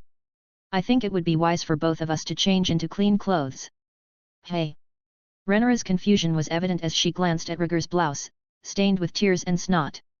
Looking at her own rough, patched linen dress, she realized her state of disarray. Turn around while I change, she instructed, quickly maneuvering Rhaegar onto his back. Moving to his blind spot, she shed her linen dress, exchanging it for a nightgown she had retrieved from the closet. After tossing another nightgown to Rhaegar, she urged, "Wear this for now, as I don't have any pajamas for you." Pulling off the pink nightgown that covered his head, Rhaegar's expression darkened and he rejected the offer outright. "With my back injury, I prefer to sleep without clothes." "No, you're staying with me tonight and you're wearing clothes," Rhaenyra insisted, reaching out to begin the exchange. Rhaegar resisted vehemently. "No, I'd rather sleep alone without them." The banter continued until the candles flickered out, plunging the room into darkness. Rhaenyra wrapped Rhaegar, who wore nothing but tiny pants, in her arms and closed her eyes with measured breaths. Rhaegar, forced into the role of a reluctant embrace, shifted and squirmed until he found a comfortable position to rest his face against. In the silence of the room, neither sibling spoke, awaiting the embrace of sleep. The next day dawned. In the early hours, a scout rushed into the Red Keep to deliver a message to the hand of the king. Lionel's expression turned grim as he quickly sought out Viserys, who was in the midst of breakfast. With a heavy face, Lionel relayed the news from the night before. A scout reported that Princess Rhaenyra and Prince Daemon were seen wandering Silk Street last night, eventually visiting a brothel. Curiously, the same brothel later went up in flames, and while Daemon managed to escape, the princess was nowhere to be found. Viserys' features hardened, his emotions unfathomable. He was well aware of his brother's nature, ruthless, capable of anything. He shook his head, forcing a strained smile. "This is a lie, we are being deceived." "I fervently hope so, Your Grace," Lionel replied, the gravity of the situation weighing on his demeanor. Viserys sensed the gravity of the matter at once.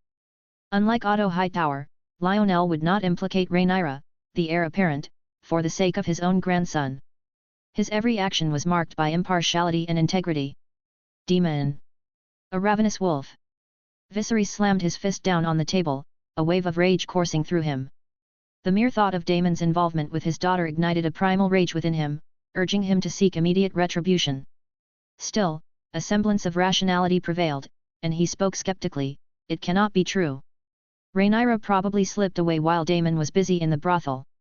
He refused to entertain the idea that his daughter would engage in such debauchery, let alone with Daemon. "That's what worries me. The circumstances surrounding the fire are suspicious, with rumors suggesting it was intentionally set," Lionel remarked thoughtfully. Daemon's departure from the brothel coinciding with the start of the fire, coupled with reports of his apparent injuries, raises further questions, he continued, his tone grave. "In contrast, the princess's disappearance without a trace leaves us with no evidence of her presence at the brothel," Lionel concluded. Viserys seized on that glimmer of hope, his smile masking a simmering anger.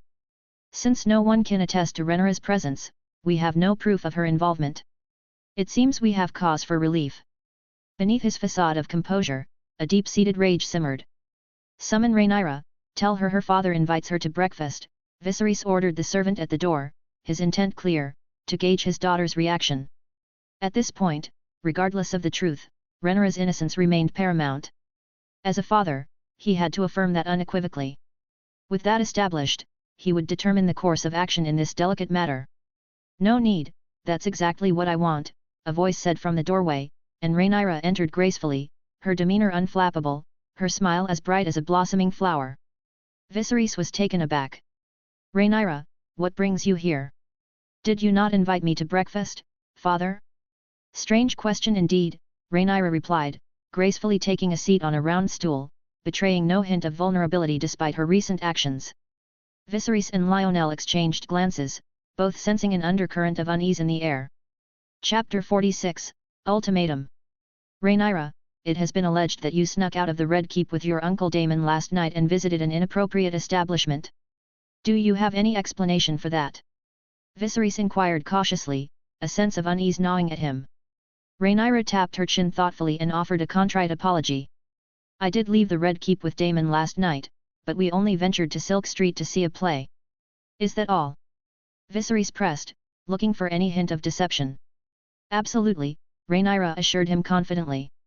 Satisfied with her answer, Viserys' mood lifted and he turned the conversation to Lionel, the hand of the king. Rhaenyra glanced sideways at Lionel, awaiting his question. "What is it, my lord?" With measured words, Lionel broached the delicate subject. "Princess, there have been reports of you and Prince Daemon entering a brothel last night. However, in the absence of hard evidence, I would like to hear your account, he added, his tone neutral. Rhaenyra's denial was quick and firm. Since there is no evidence, it is undoubtedly false. Someone is attempting to besmirch my reputation, an act tantamount to treason. Acknowledging her position, Lionel nodded solemnly. I will investigate the source of these rumors and see that justice is done for the princess. At this point, the truth mattered little. Even if there was evidence that Rhaenyra and Daemon had left the Red Keep, all other accusations had been consumed by the fire. As long as Rhaenyra maintained her innocence regarding the brothel visit, her virtue remained unassailable. With a final nod to Viserys, Lionel left, determined to put the unfounded rumors to rest. The father-daughter duo exchanged incredulous glances and Viserys, unable to contain his excitement, spoke first. Rhaenyra, were you aware of the massive fire that engulfed Silk Street last night? He asked, his tone laced with urgency. Thanks to the fire, I was able to avoid the lurking shadows, Rhaenyra replied calmly. You knew. Viserys' astonishment was palpable. Rhaegar informed me. He received a tip-off and orchestrated the fire to get me to safety, Rhaenyra confessed truthfully. Viserys was stunned by his son's cunning, his disbelief giving way to pride. After a moment, he smiled proudly.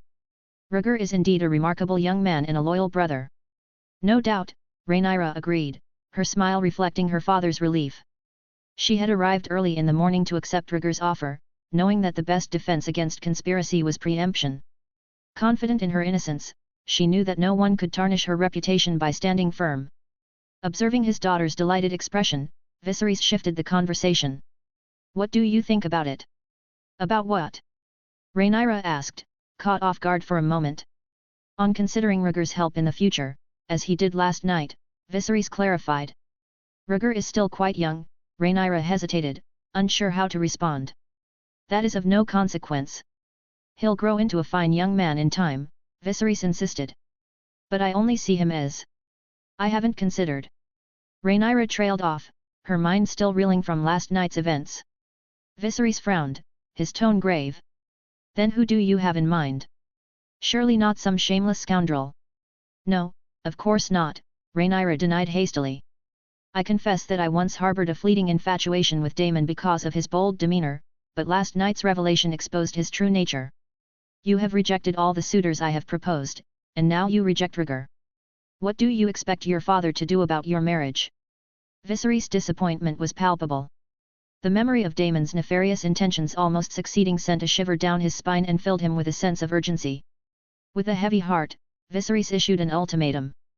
Lionel has suggested Ser Laenor, son of the sea serpent Corlys, as a possible match for you, and I agree that he would be a suitable candidate. Marriage to him would heal the rift between House Targaryen and House Velaryon and solidify your power in the future, Viserys explained, his voice carrying the weight of authority. After a pause, Viserys fixed his daughter with a commanding gaze, his demeanor regal. Rhaegar? Laenor? You must choose between them. Can I have some time to think? Rhaenyra pleaded, her voice trembling slightly in the face of her father's determination. When Viserys was determined, there was little room for negotiation. But his love and guilt for his daughter softened his resolve and he agreed to give her some time. But he stressed the urgency of the situation. The rumors will not disappear overnight. In the meantime, I will move our family temporarily to Dragonstone Island. On Dragonstone there are young dragons ready for taming, and both Rhaegar and Aegon have one each, Viserys continued, outlining his plan. After they have tamed their dragons, I will travel to the Driftmark. It may be to propose to Laenor on your behalf, or to extend an invitation to the Sea Serpent for your betrothal to Rhaegar. Regardless, you must give me an explanation. Viserys concluded, his words leaving no room for argument as he gestured for Rhaenyra to leave. Feeling suffocated by the weight of her father's expectations, Rhaenyra bit her lip tightly and hurried to leave the oppressive confines of the room. Her mind raced as she searched for an escape, desperate to find solace outside the suffocating walls. After Rhaenyra left, a slender figure emerged from the shadows of the room and wrapped her arms around Viserys from behind. You heard everything?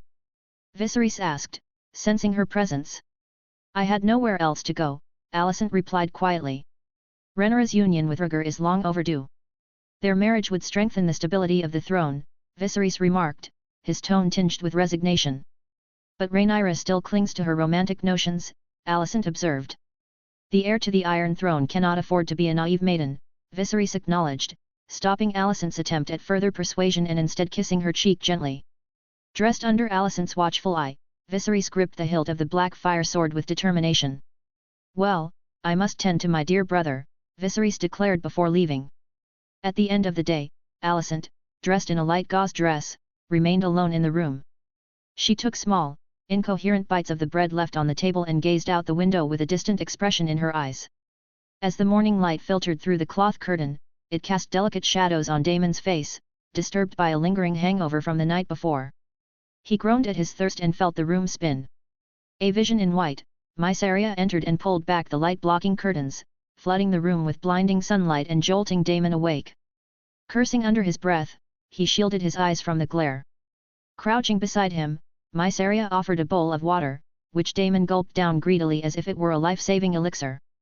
His voice gravelly, he asked, "Any news?" "Unfortunately, my informant was seriously injured, and it appears that last night's fire was a deliberate act," Mysaria replied in her rough, exotic accent, her expression tinged with grief for her informant. Daemon rubbed his face wearily, a hint of anger in his tone. "It seems my brother never trusted me enough to neglect watching my every move. Would you dare seduce your own niece without someone intervening?" Mysaria's voice remained flat, devoid of emotion. "I cannot say for certain. Power has always been a seductive poison," Daemon admitted, stretching his limbs before pulling Mysaria close, his affectionate gesture contrasting with the seriousness of the situation. "At a time like this, you're still in the mood?" Mysaria asked, her tone neutral. "Not particularly. I got a good thrashing last night." "Let's see if it still works," Daemon replied, his confidence unshakable as he released Mysaria and began to dress. Expressionless, Mysaria reminded him, "Don't forget to settle the bill before you leave." Chapter 47, Alicent's Coaxing.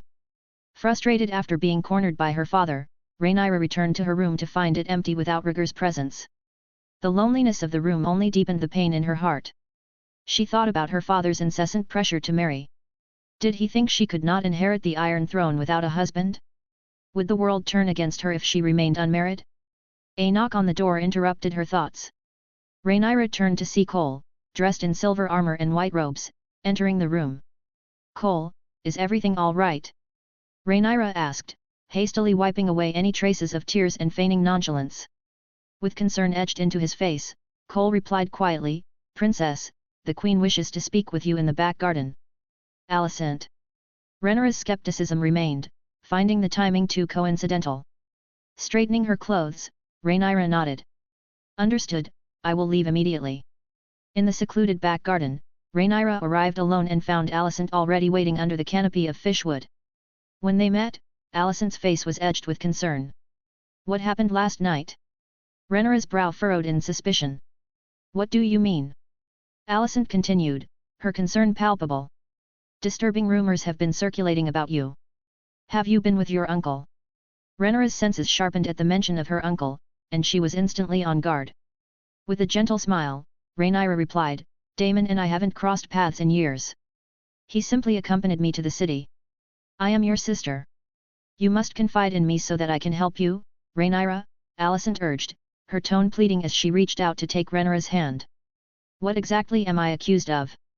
Rhaenyra countered rhetorically. "Drinking wine? Sneaking out of the castle in the middle of the night. According to the allegations, you were seen in a brothel with Daemon."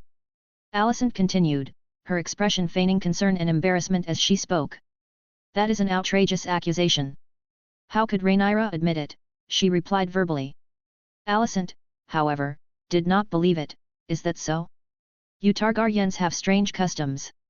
Daemon obviously doesn't know any better, he's a conniving man with ambitions that know no bounds." "Shut up, Alicent." The words came out, and Rhaenyra sternly stopped her from continuing. If she had actually done something wrong, she would not have dared to scold her so loudly. But she was too innocent to let Alicent take her word for it. Shaking off Alicent's hand, Rhaenyra said, "Questioning my innocence is a treasonous offence. Who told you that?" Alicent was taken aback by her sudden outburst, his eyes darting. "I was in your father's bedroom this morning." "Very well, you come to question me about something that both my father and the Hand of the King have already jumped to conclusions about." Rhaenyra's voice was clear and cold as she caught her words, her gaze piercing. "Alicent, Your Majesty the Queen. We used to be sisters, sharing everything, but you've changed so much, I hardly recognize you anymore. Alicent seemed flustered and tried to backtrack. It's not what you think. I overheard it and I was worried about you. So you're accusing me and tarnishing my reputation with unfounded accusations. Rhaenyra's tone became more heated, her frustration obvious.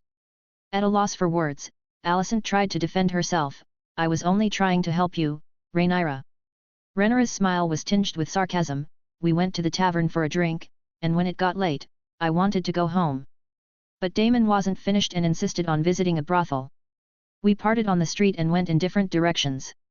I returned to the Red Keep just as a fire broke out in the city, unaware of Daemon's whereabouts. I spent the night tending to Rhaegar. Rhaenyra had meticulously prepared these statements to deflect Alicent's probing questions with unwavering certainty. Without giving Alicent a chance to respond, she walked away alone, her expression cold. She saw through Alicent's intentions, realizing that she was trying to discredit her by implying a connection to Daemon. But Alicent had miscalculated. The disheveled Daemon staggered back to the Red Keep, his steps unsteady, indicating that he hadn't yet sobered up. As he made his way, Harold, the captain of the King's Guard, and 2 of his men rushed to intercept him. Without a word, the 2 guards flanking Daemon grabbed his arms and promptly arrested him. Harold regarded Daemon with indifference, his voice devoid of emotion as he spoke. The king wishes to speak with you, Prince. Ignoring Daemon's protests, the guards lifted him up and began to escort him to the hall of the Iron Throne. Release me, you filthy mongrels. Daemon struggled against his bonds, his discomfort evident as he writhed and spat. But his pleas fell on deaf ears as he was swiftly transported to the hall, where he was unceremoniously thrown to the cold, black stone floor. Daemon showed no sign of concern, simply lying face down, the smell of alcohol clinging to him. Harold motioned for 2 guards to stand guard at the door before a stern Viserys emerged from the shadows. The king, struggling to contain his anger, approached Daemon in a cold voice and demanded, "What have you done with my daughter?" Despite his belief in Rhaenyra's words, Viserys couldn't resist the urge to seek confirmation once more. Daemon, in a confused state, let out a hiccup and remained silent. Viserys' expression changed slightly as he pressed, "Have you nothing to say in your defense?"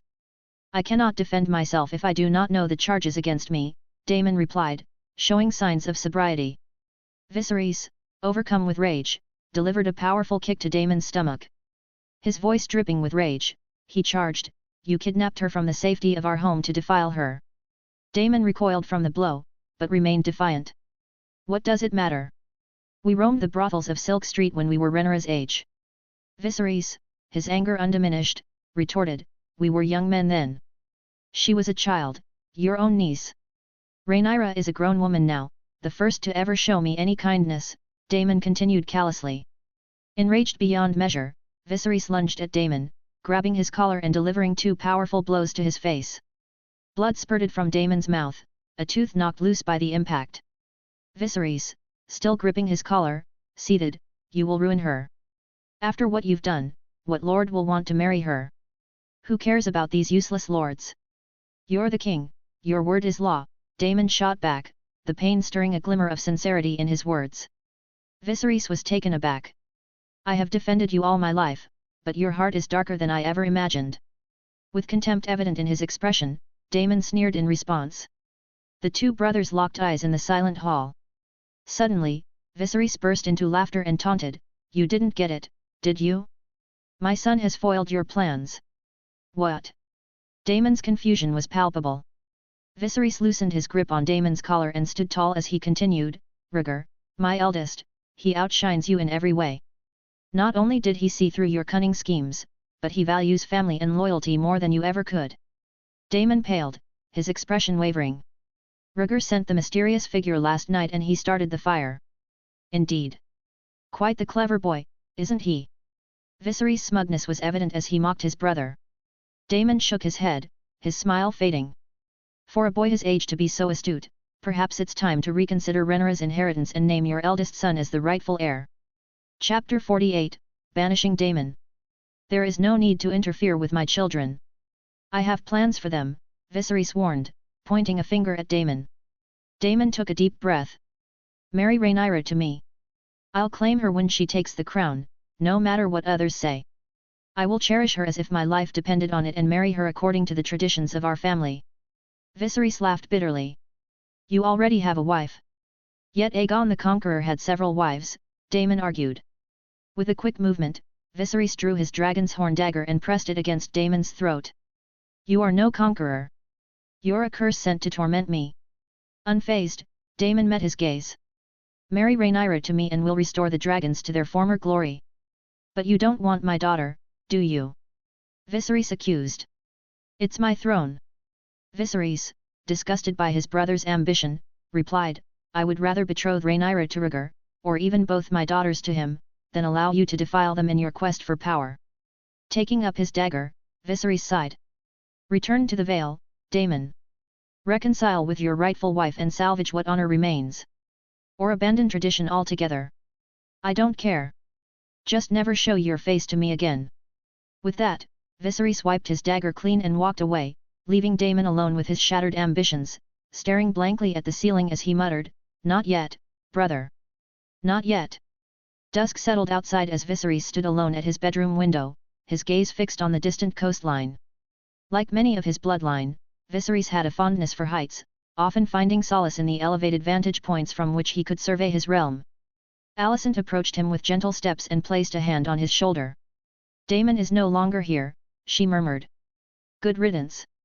I have no desire to see him again," Viserys replied, his tone tinged with bitterness at the mention of his brother. "I spoke to Rhaenyra, and she denies any involvement with Daemon," Alicent informed him. "Of course. Rhaenyra has her brother to protect her from Daemon's nefarious intentions," Viserys noted with a hint of relief. "Yes, I only wish my children had such a bond," Alicent confessed, her gaze drifting as she unconsciously fidgeted with her fingernails. Viserys, oblivious to her distraction, continued, "The blood of the Targaryens runs deep, filled with turmoil and unpredictability. Only those wise enough can navigate its complexities. Our children must be wise and united," Alicent agreed with a faint smile.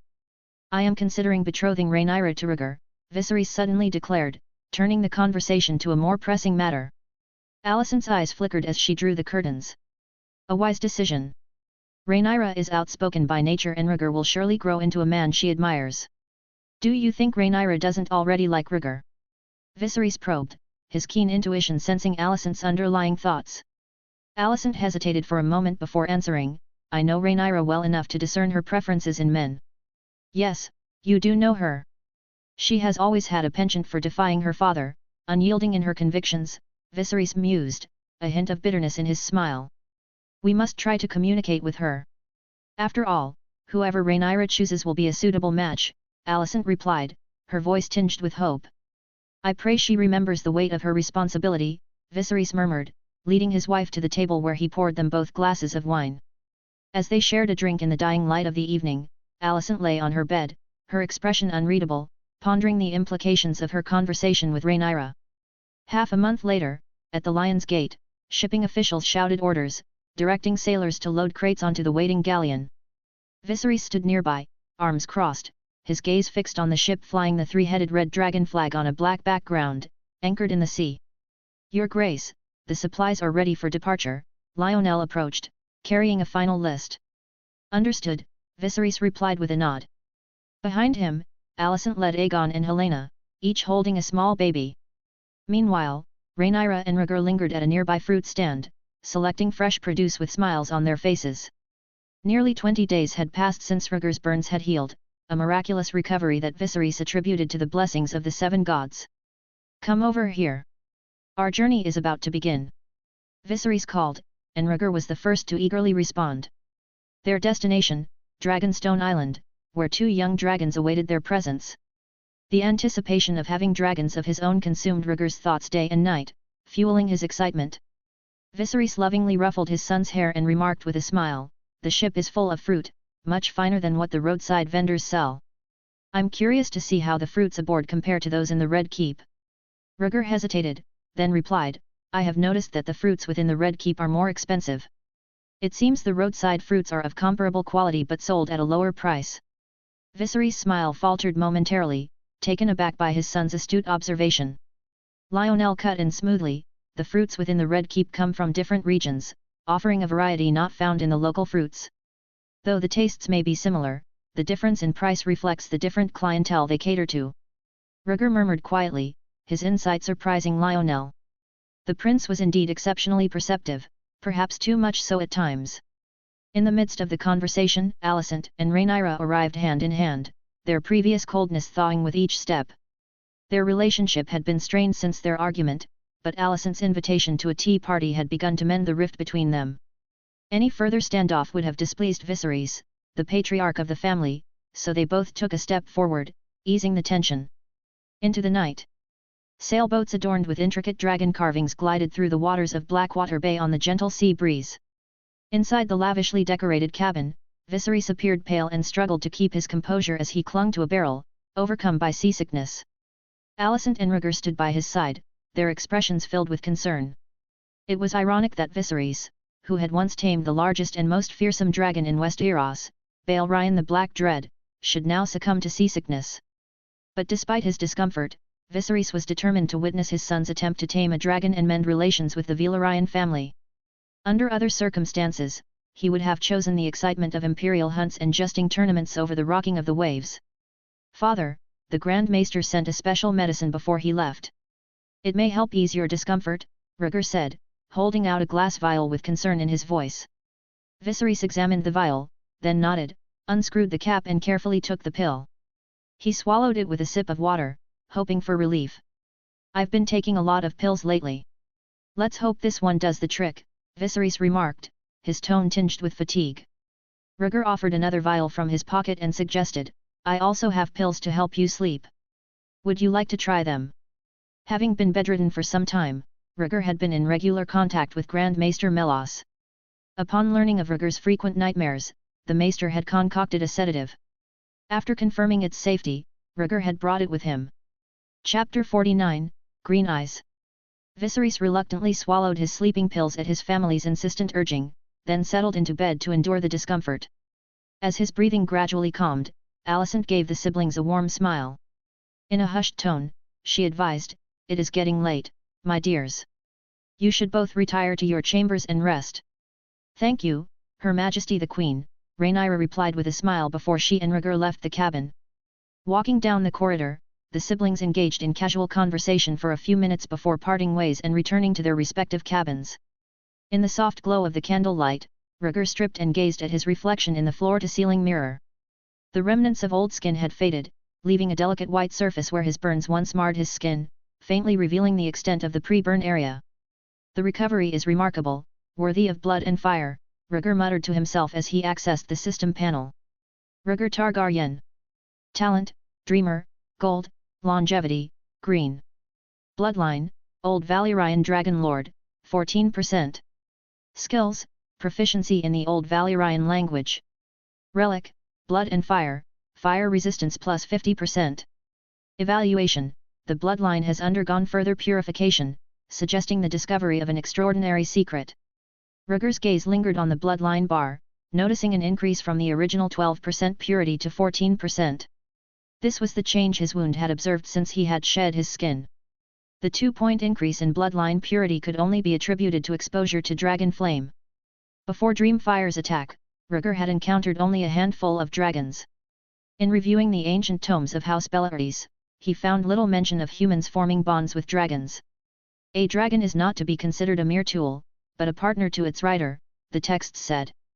The deeper the bond, the greater the power that can be unleashed. Though mere conjecture from ages past, Rhaegar was swayed by these theories. He reasoned that increased interaction with dragons could only bring positive results. With the sailing ship due at Dragonstone Island tomorrow, I will soon have the opportunity to claim a dragon as my own, he mused. As fatigue set in, Rhaegar undressed and collapsed onto his bed, pulling the covers over him in preparation for the dragon-taming expedition ahead. Soon sleep enveloped him, taking him to the realm of dreams. The scene unfolded once more, the dusky sky, the tumultuous waves, the crackling thunderstorm. This time Rhaegar stayed awake. The icy rainwater lapped at his skin, each drop cascading down his body. Above him, dark clouds swirled menacingly and the wind howled with fury. Roar! The angry roar of a distant dragon pierced the storm, accompanied by thunder that echoed through the sky and earth. Rhaegar raised his head, ignoring the rain that pelted his face, and fixed his gaze on the turbulent sky above. As thunder rumbled overhead, a colossal figure emerged from the dark clouds, silhouetted against the flickering lightning. Having endured 2 harrowing nightmares, Rhaegar clenched his fists and fixed his gaze fiercely on the approaching shadow. His resolute determination seemed to draw the shadow closer, its trajectory shifting to head straight for him. Rhaegar raised his head defiantly, meeting the shadow's advance with unwavering resolve. Swift as an arrow, the shadow came closer, until... Roar! With a resounding roar, the shadow lunged at him, revealing razor-sharp claws that gleamed like polished obsidian. Deafened by the force of the impact, Rhaegar felt his consciousness slip from the dream realm.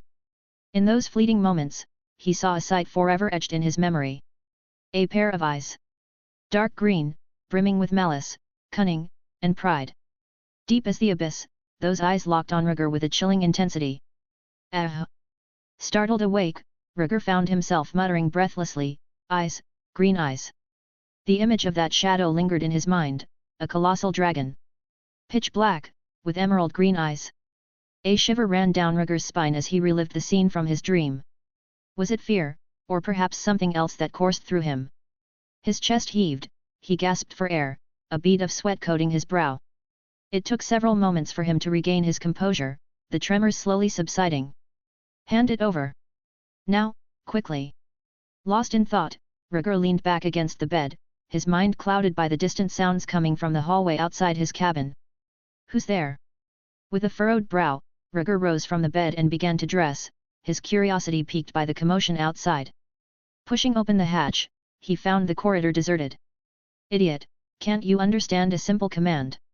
The familiar voice echoed once more, sparking Rhaegar's intrigue as it stirred a memory deep within him. To the left, in the corner. Rhaegar followed the direction, his steps measured and deliberate. When he reached the corner, he discovered the source of the disturbance, a pair of young children.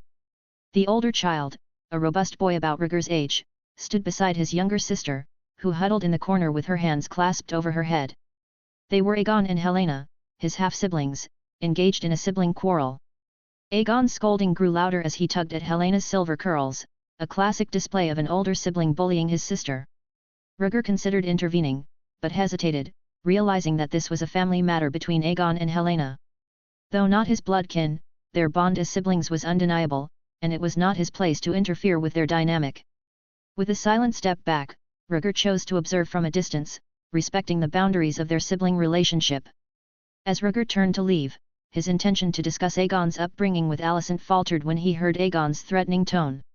"Remove it or I'll snap your fingers." Rhaegar's steps paused, torn between intervening and letting Alicent handle the situation. Then Helena's screams pierced the air, drawing Rhaegar's attention back. Glancing back, he saw Aegon straddling Helaena, grabbing her arm and tormenting her by squeezing her fingers. "If you refuse, I'll make you regret it every night." Helaena shook her head defiantly, tears glistening in her eyes. Rhaegar noticed that Helaena was wearing the bracelet he had given her. With a subtle shift in his gaze, Rhaegar's expression darkened as he approached the scene. Without a word, he silently stepped forward, causing Aegon to release his grip on Helena's fingers, tugging at her bracelet instead. "Do you want it?" Rhaegar's voice echoed from behind him, startling Aegon as he turned to find Rhaegar standing ominously nearby. Though unnerved by his sickly brother's presence, Aegon tried to maintain a facade of bravado. "It's none of your business," he retorted indignantly, though his bravado wavered under Rhaegar's unflinching gaze. Watching Aegon's growing agitation, Rhaegar remained calm, his eyes betraying no emotion.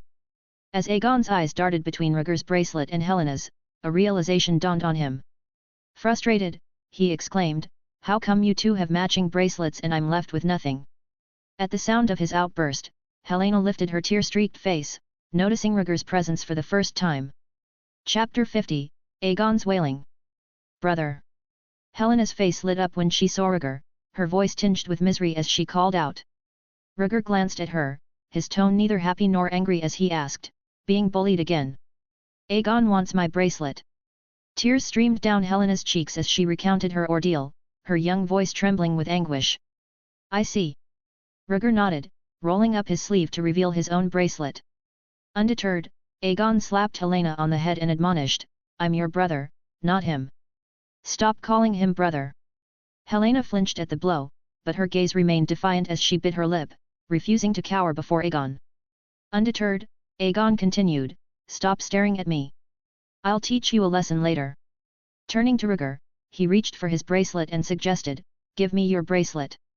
Then Helaena and I can each have one, and I won't take hers anymore." Watching Aegon's chubby hand reach out, Rhaegar smiled knowingly. But before Aegon's fingers could touch the bracelet, another hand intercepted his. "What are you doing?" Aegon's expression changed, his voice tinged with embarrassment as he questioned the sudden interruption. With a gentle smile, Rhaegar replied, "Since you like bracelets so much, I'll give you one." With a swift motion, Rhaegar pulled his arm back, causing Aegon to lose his balance and stumble away from Helaena. As Aegon fell to the ground with a soft scream, he tried to regain his footing, but his efforts were in vain. Thud! Aegon's back was crushed under the weight of a foot, causing him to scream in pain. "Ah! What are you doing? Let me go or I'll call mother." Desperately trying to wriggle free, Aegon tried to move, but his efforts were met with fierce resistance. Rhaegar quickly rolled over and straddled him, forcefully restraining his arm and delivering a stern ultimatum, "You broke your own sister's fingers. I'm going to break my own brother's arm." "Fair enough." "No, please, I was wrong. Let me go." Aegon's screams echoed down the hall as Rhaegar continued to apply pressure. Unable to tolerate Aegon's incessant wailing, Rhaegar removed his buckskin shoes, pulled out 2 yellowed socks, and shoved them into Aegon's mouth. "Your own socks, never mind." Rhaegar chuckled softly before grabbing Aegon by the hair and dragging him outside. Having already given Helaena a replacement bracelet, Rhaegar had another one prepared in his cabin, especially for Aegon. As Helaena watched Rhaegar drag Aegon away like a sack of potatoes, she stood frozen in place, torn between wanting to follow them and being haunted by fragmented memories of a terrible incident. "Fire! Watch out for the flames!" Overwhelmed with fear, Helaena screamed in distress, her anguished cries echoing down the corridor and catching the attention of a passing maid. Rhaegar dragged Aegon all the way to his cabin, his grip tightening with each step. As Aegon's terrified eyes begged for mercy, Rhaegar threw him inside and slammed the hatch shut. With a scornful sneer, Rhaegar declared, "The bracelet was a gift from me to Helaena. By taking it from her, you disrespect me. Now it's time for you to learn the consequences of disrespecting me." Feigning a search under the bed, Rhaegar retrieved a replacement fake bracelet from his space bracelet. Holding the fake up to Aegon's trembling form, he taunted, "Like it? It'll be yours in a moment." The ship sailed through the cold, damp sea air, but each cabin was equipped with a heater for warmth. Rhaegar opened the heater and removed the iron sheet covering the coals. The fiery coals glowed red as he dropped the false bracelet into them. The steel bracelet quickly absorbed the heat, turning red with intensity. Rhaegar used a rag to retrieve the scorching bracelet and approached Aegon with an evil smile, beckoning him forward, "Come, dear brother. No. You can't do this to me. Father wouldn't allow it." Aegon's screams filled the cabin as he desperately tried to back away, his mouth free of the sock. Ignoring his protests, Rhaegar kicked him in the chest, forcing him to the ground. With a predatory stance, Rhaegar held the scalding steel bracelet close to Aegon's face. "Don't you like it? If I promised it to you, it's yours." Dodging Aegon's feeble attempts to push him away, Rhaegar leaned forward and held the blistering steel bracelet against Aegon's skin with unrelenting force. The handmaiden carried Helaena, who had passed out from crying, and hurried to Alicent's cabin. Ignoring Harold's inquiries, she banged hard on the hatch door, her urgency palpable. When he noticed the unconscious little princess, Harold's face drained of color. "What happened here?" he demanded. The maid, too frantic to speak, continued to pound on the door. Crunch! Beneath the relentless pounding, the hatch swung open quickly from the inside. Alicent, clad in a nightgown, emerged, her expression filled with concern as she saw Helena's limp form. Fear gnawed at Alicent as she took her daughter into her arms. "What happened? How did Helaena faint?" she asked worriedly. The princess collapsed in tears and kept mumbling the names of Princes Aegon and Rhaegar before she lost consciousness, the handmaiden replied, her voice shaking. "Aegon. What has happened to Aegon and how is Rhaegar involved?" Alicent's distress deepened as she learned of her son's involvement, her gaze piercing the maid's. The handmaiden recoiled slightly in fear and whispered, "The princess mentioned something about being careful with fire, but I couldn't make sense of it."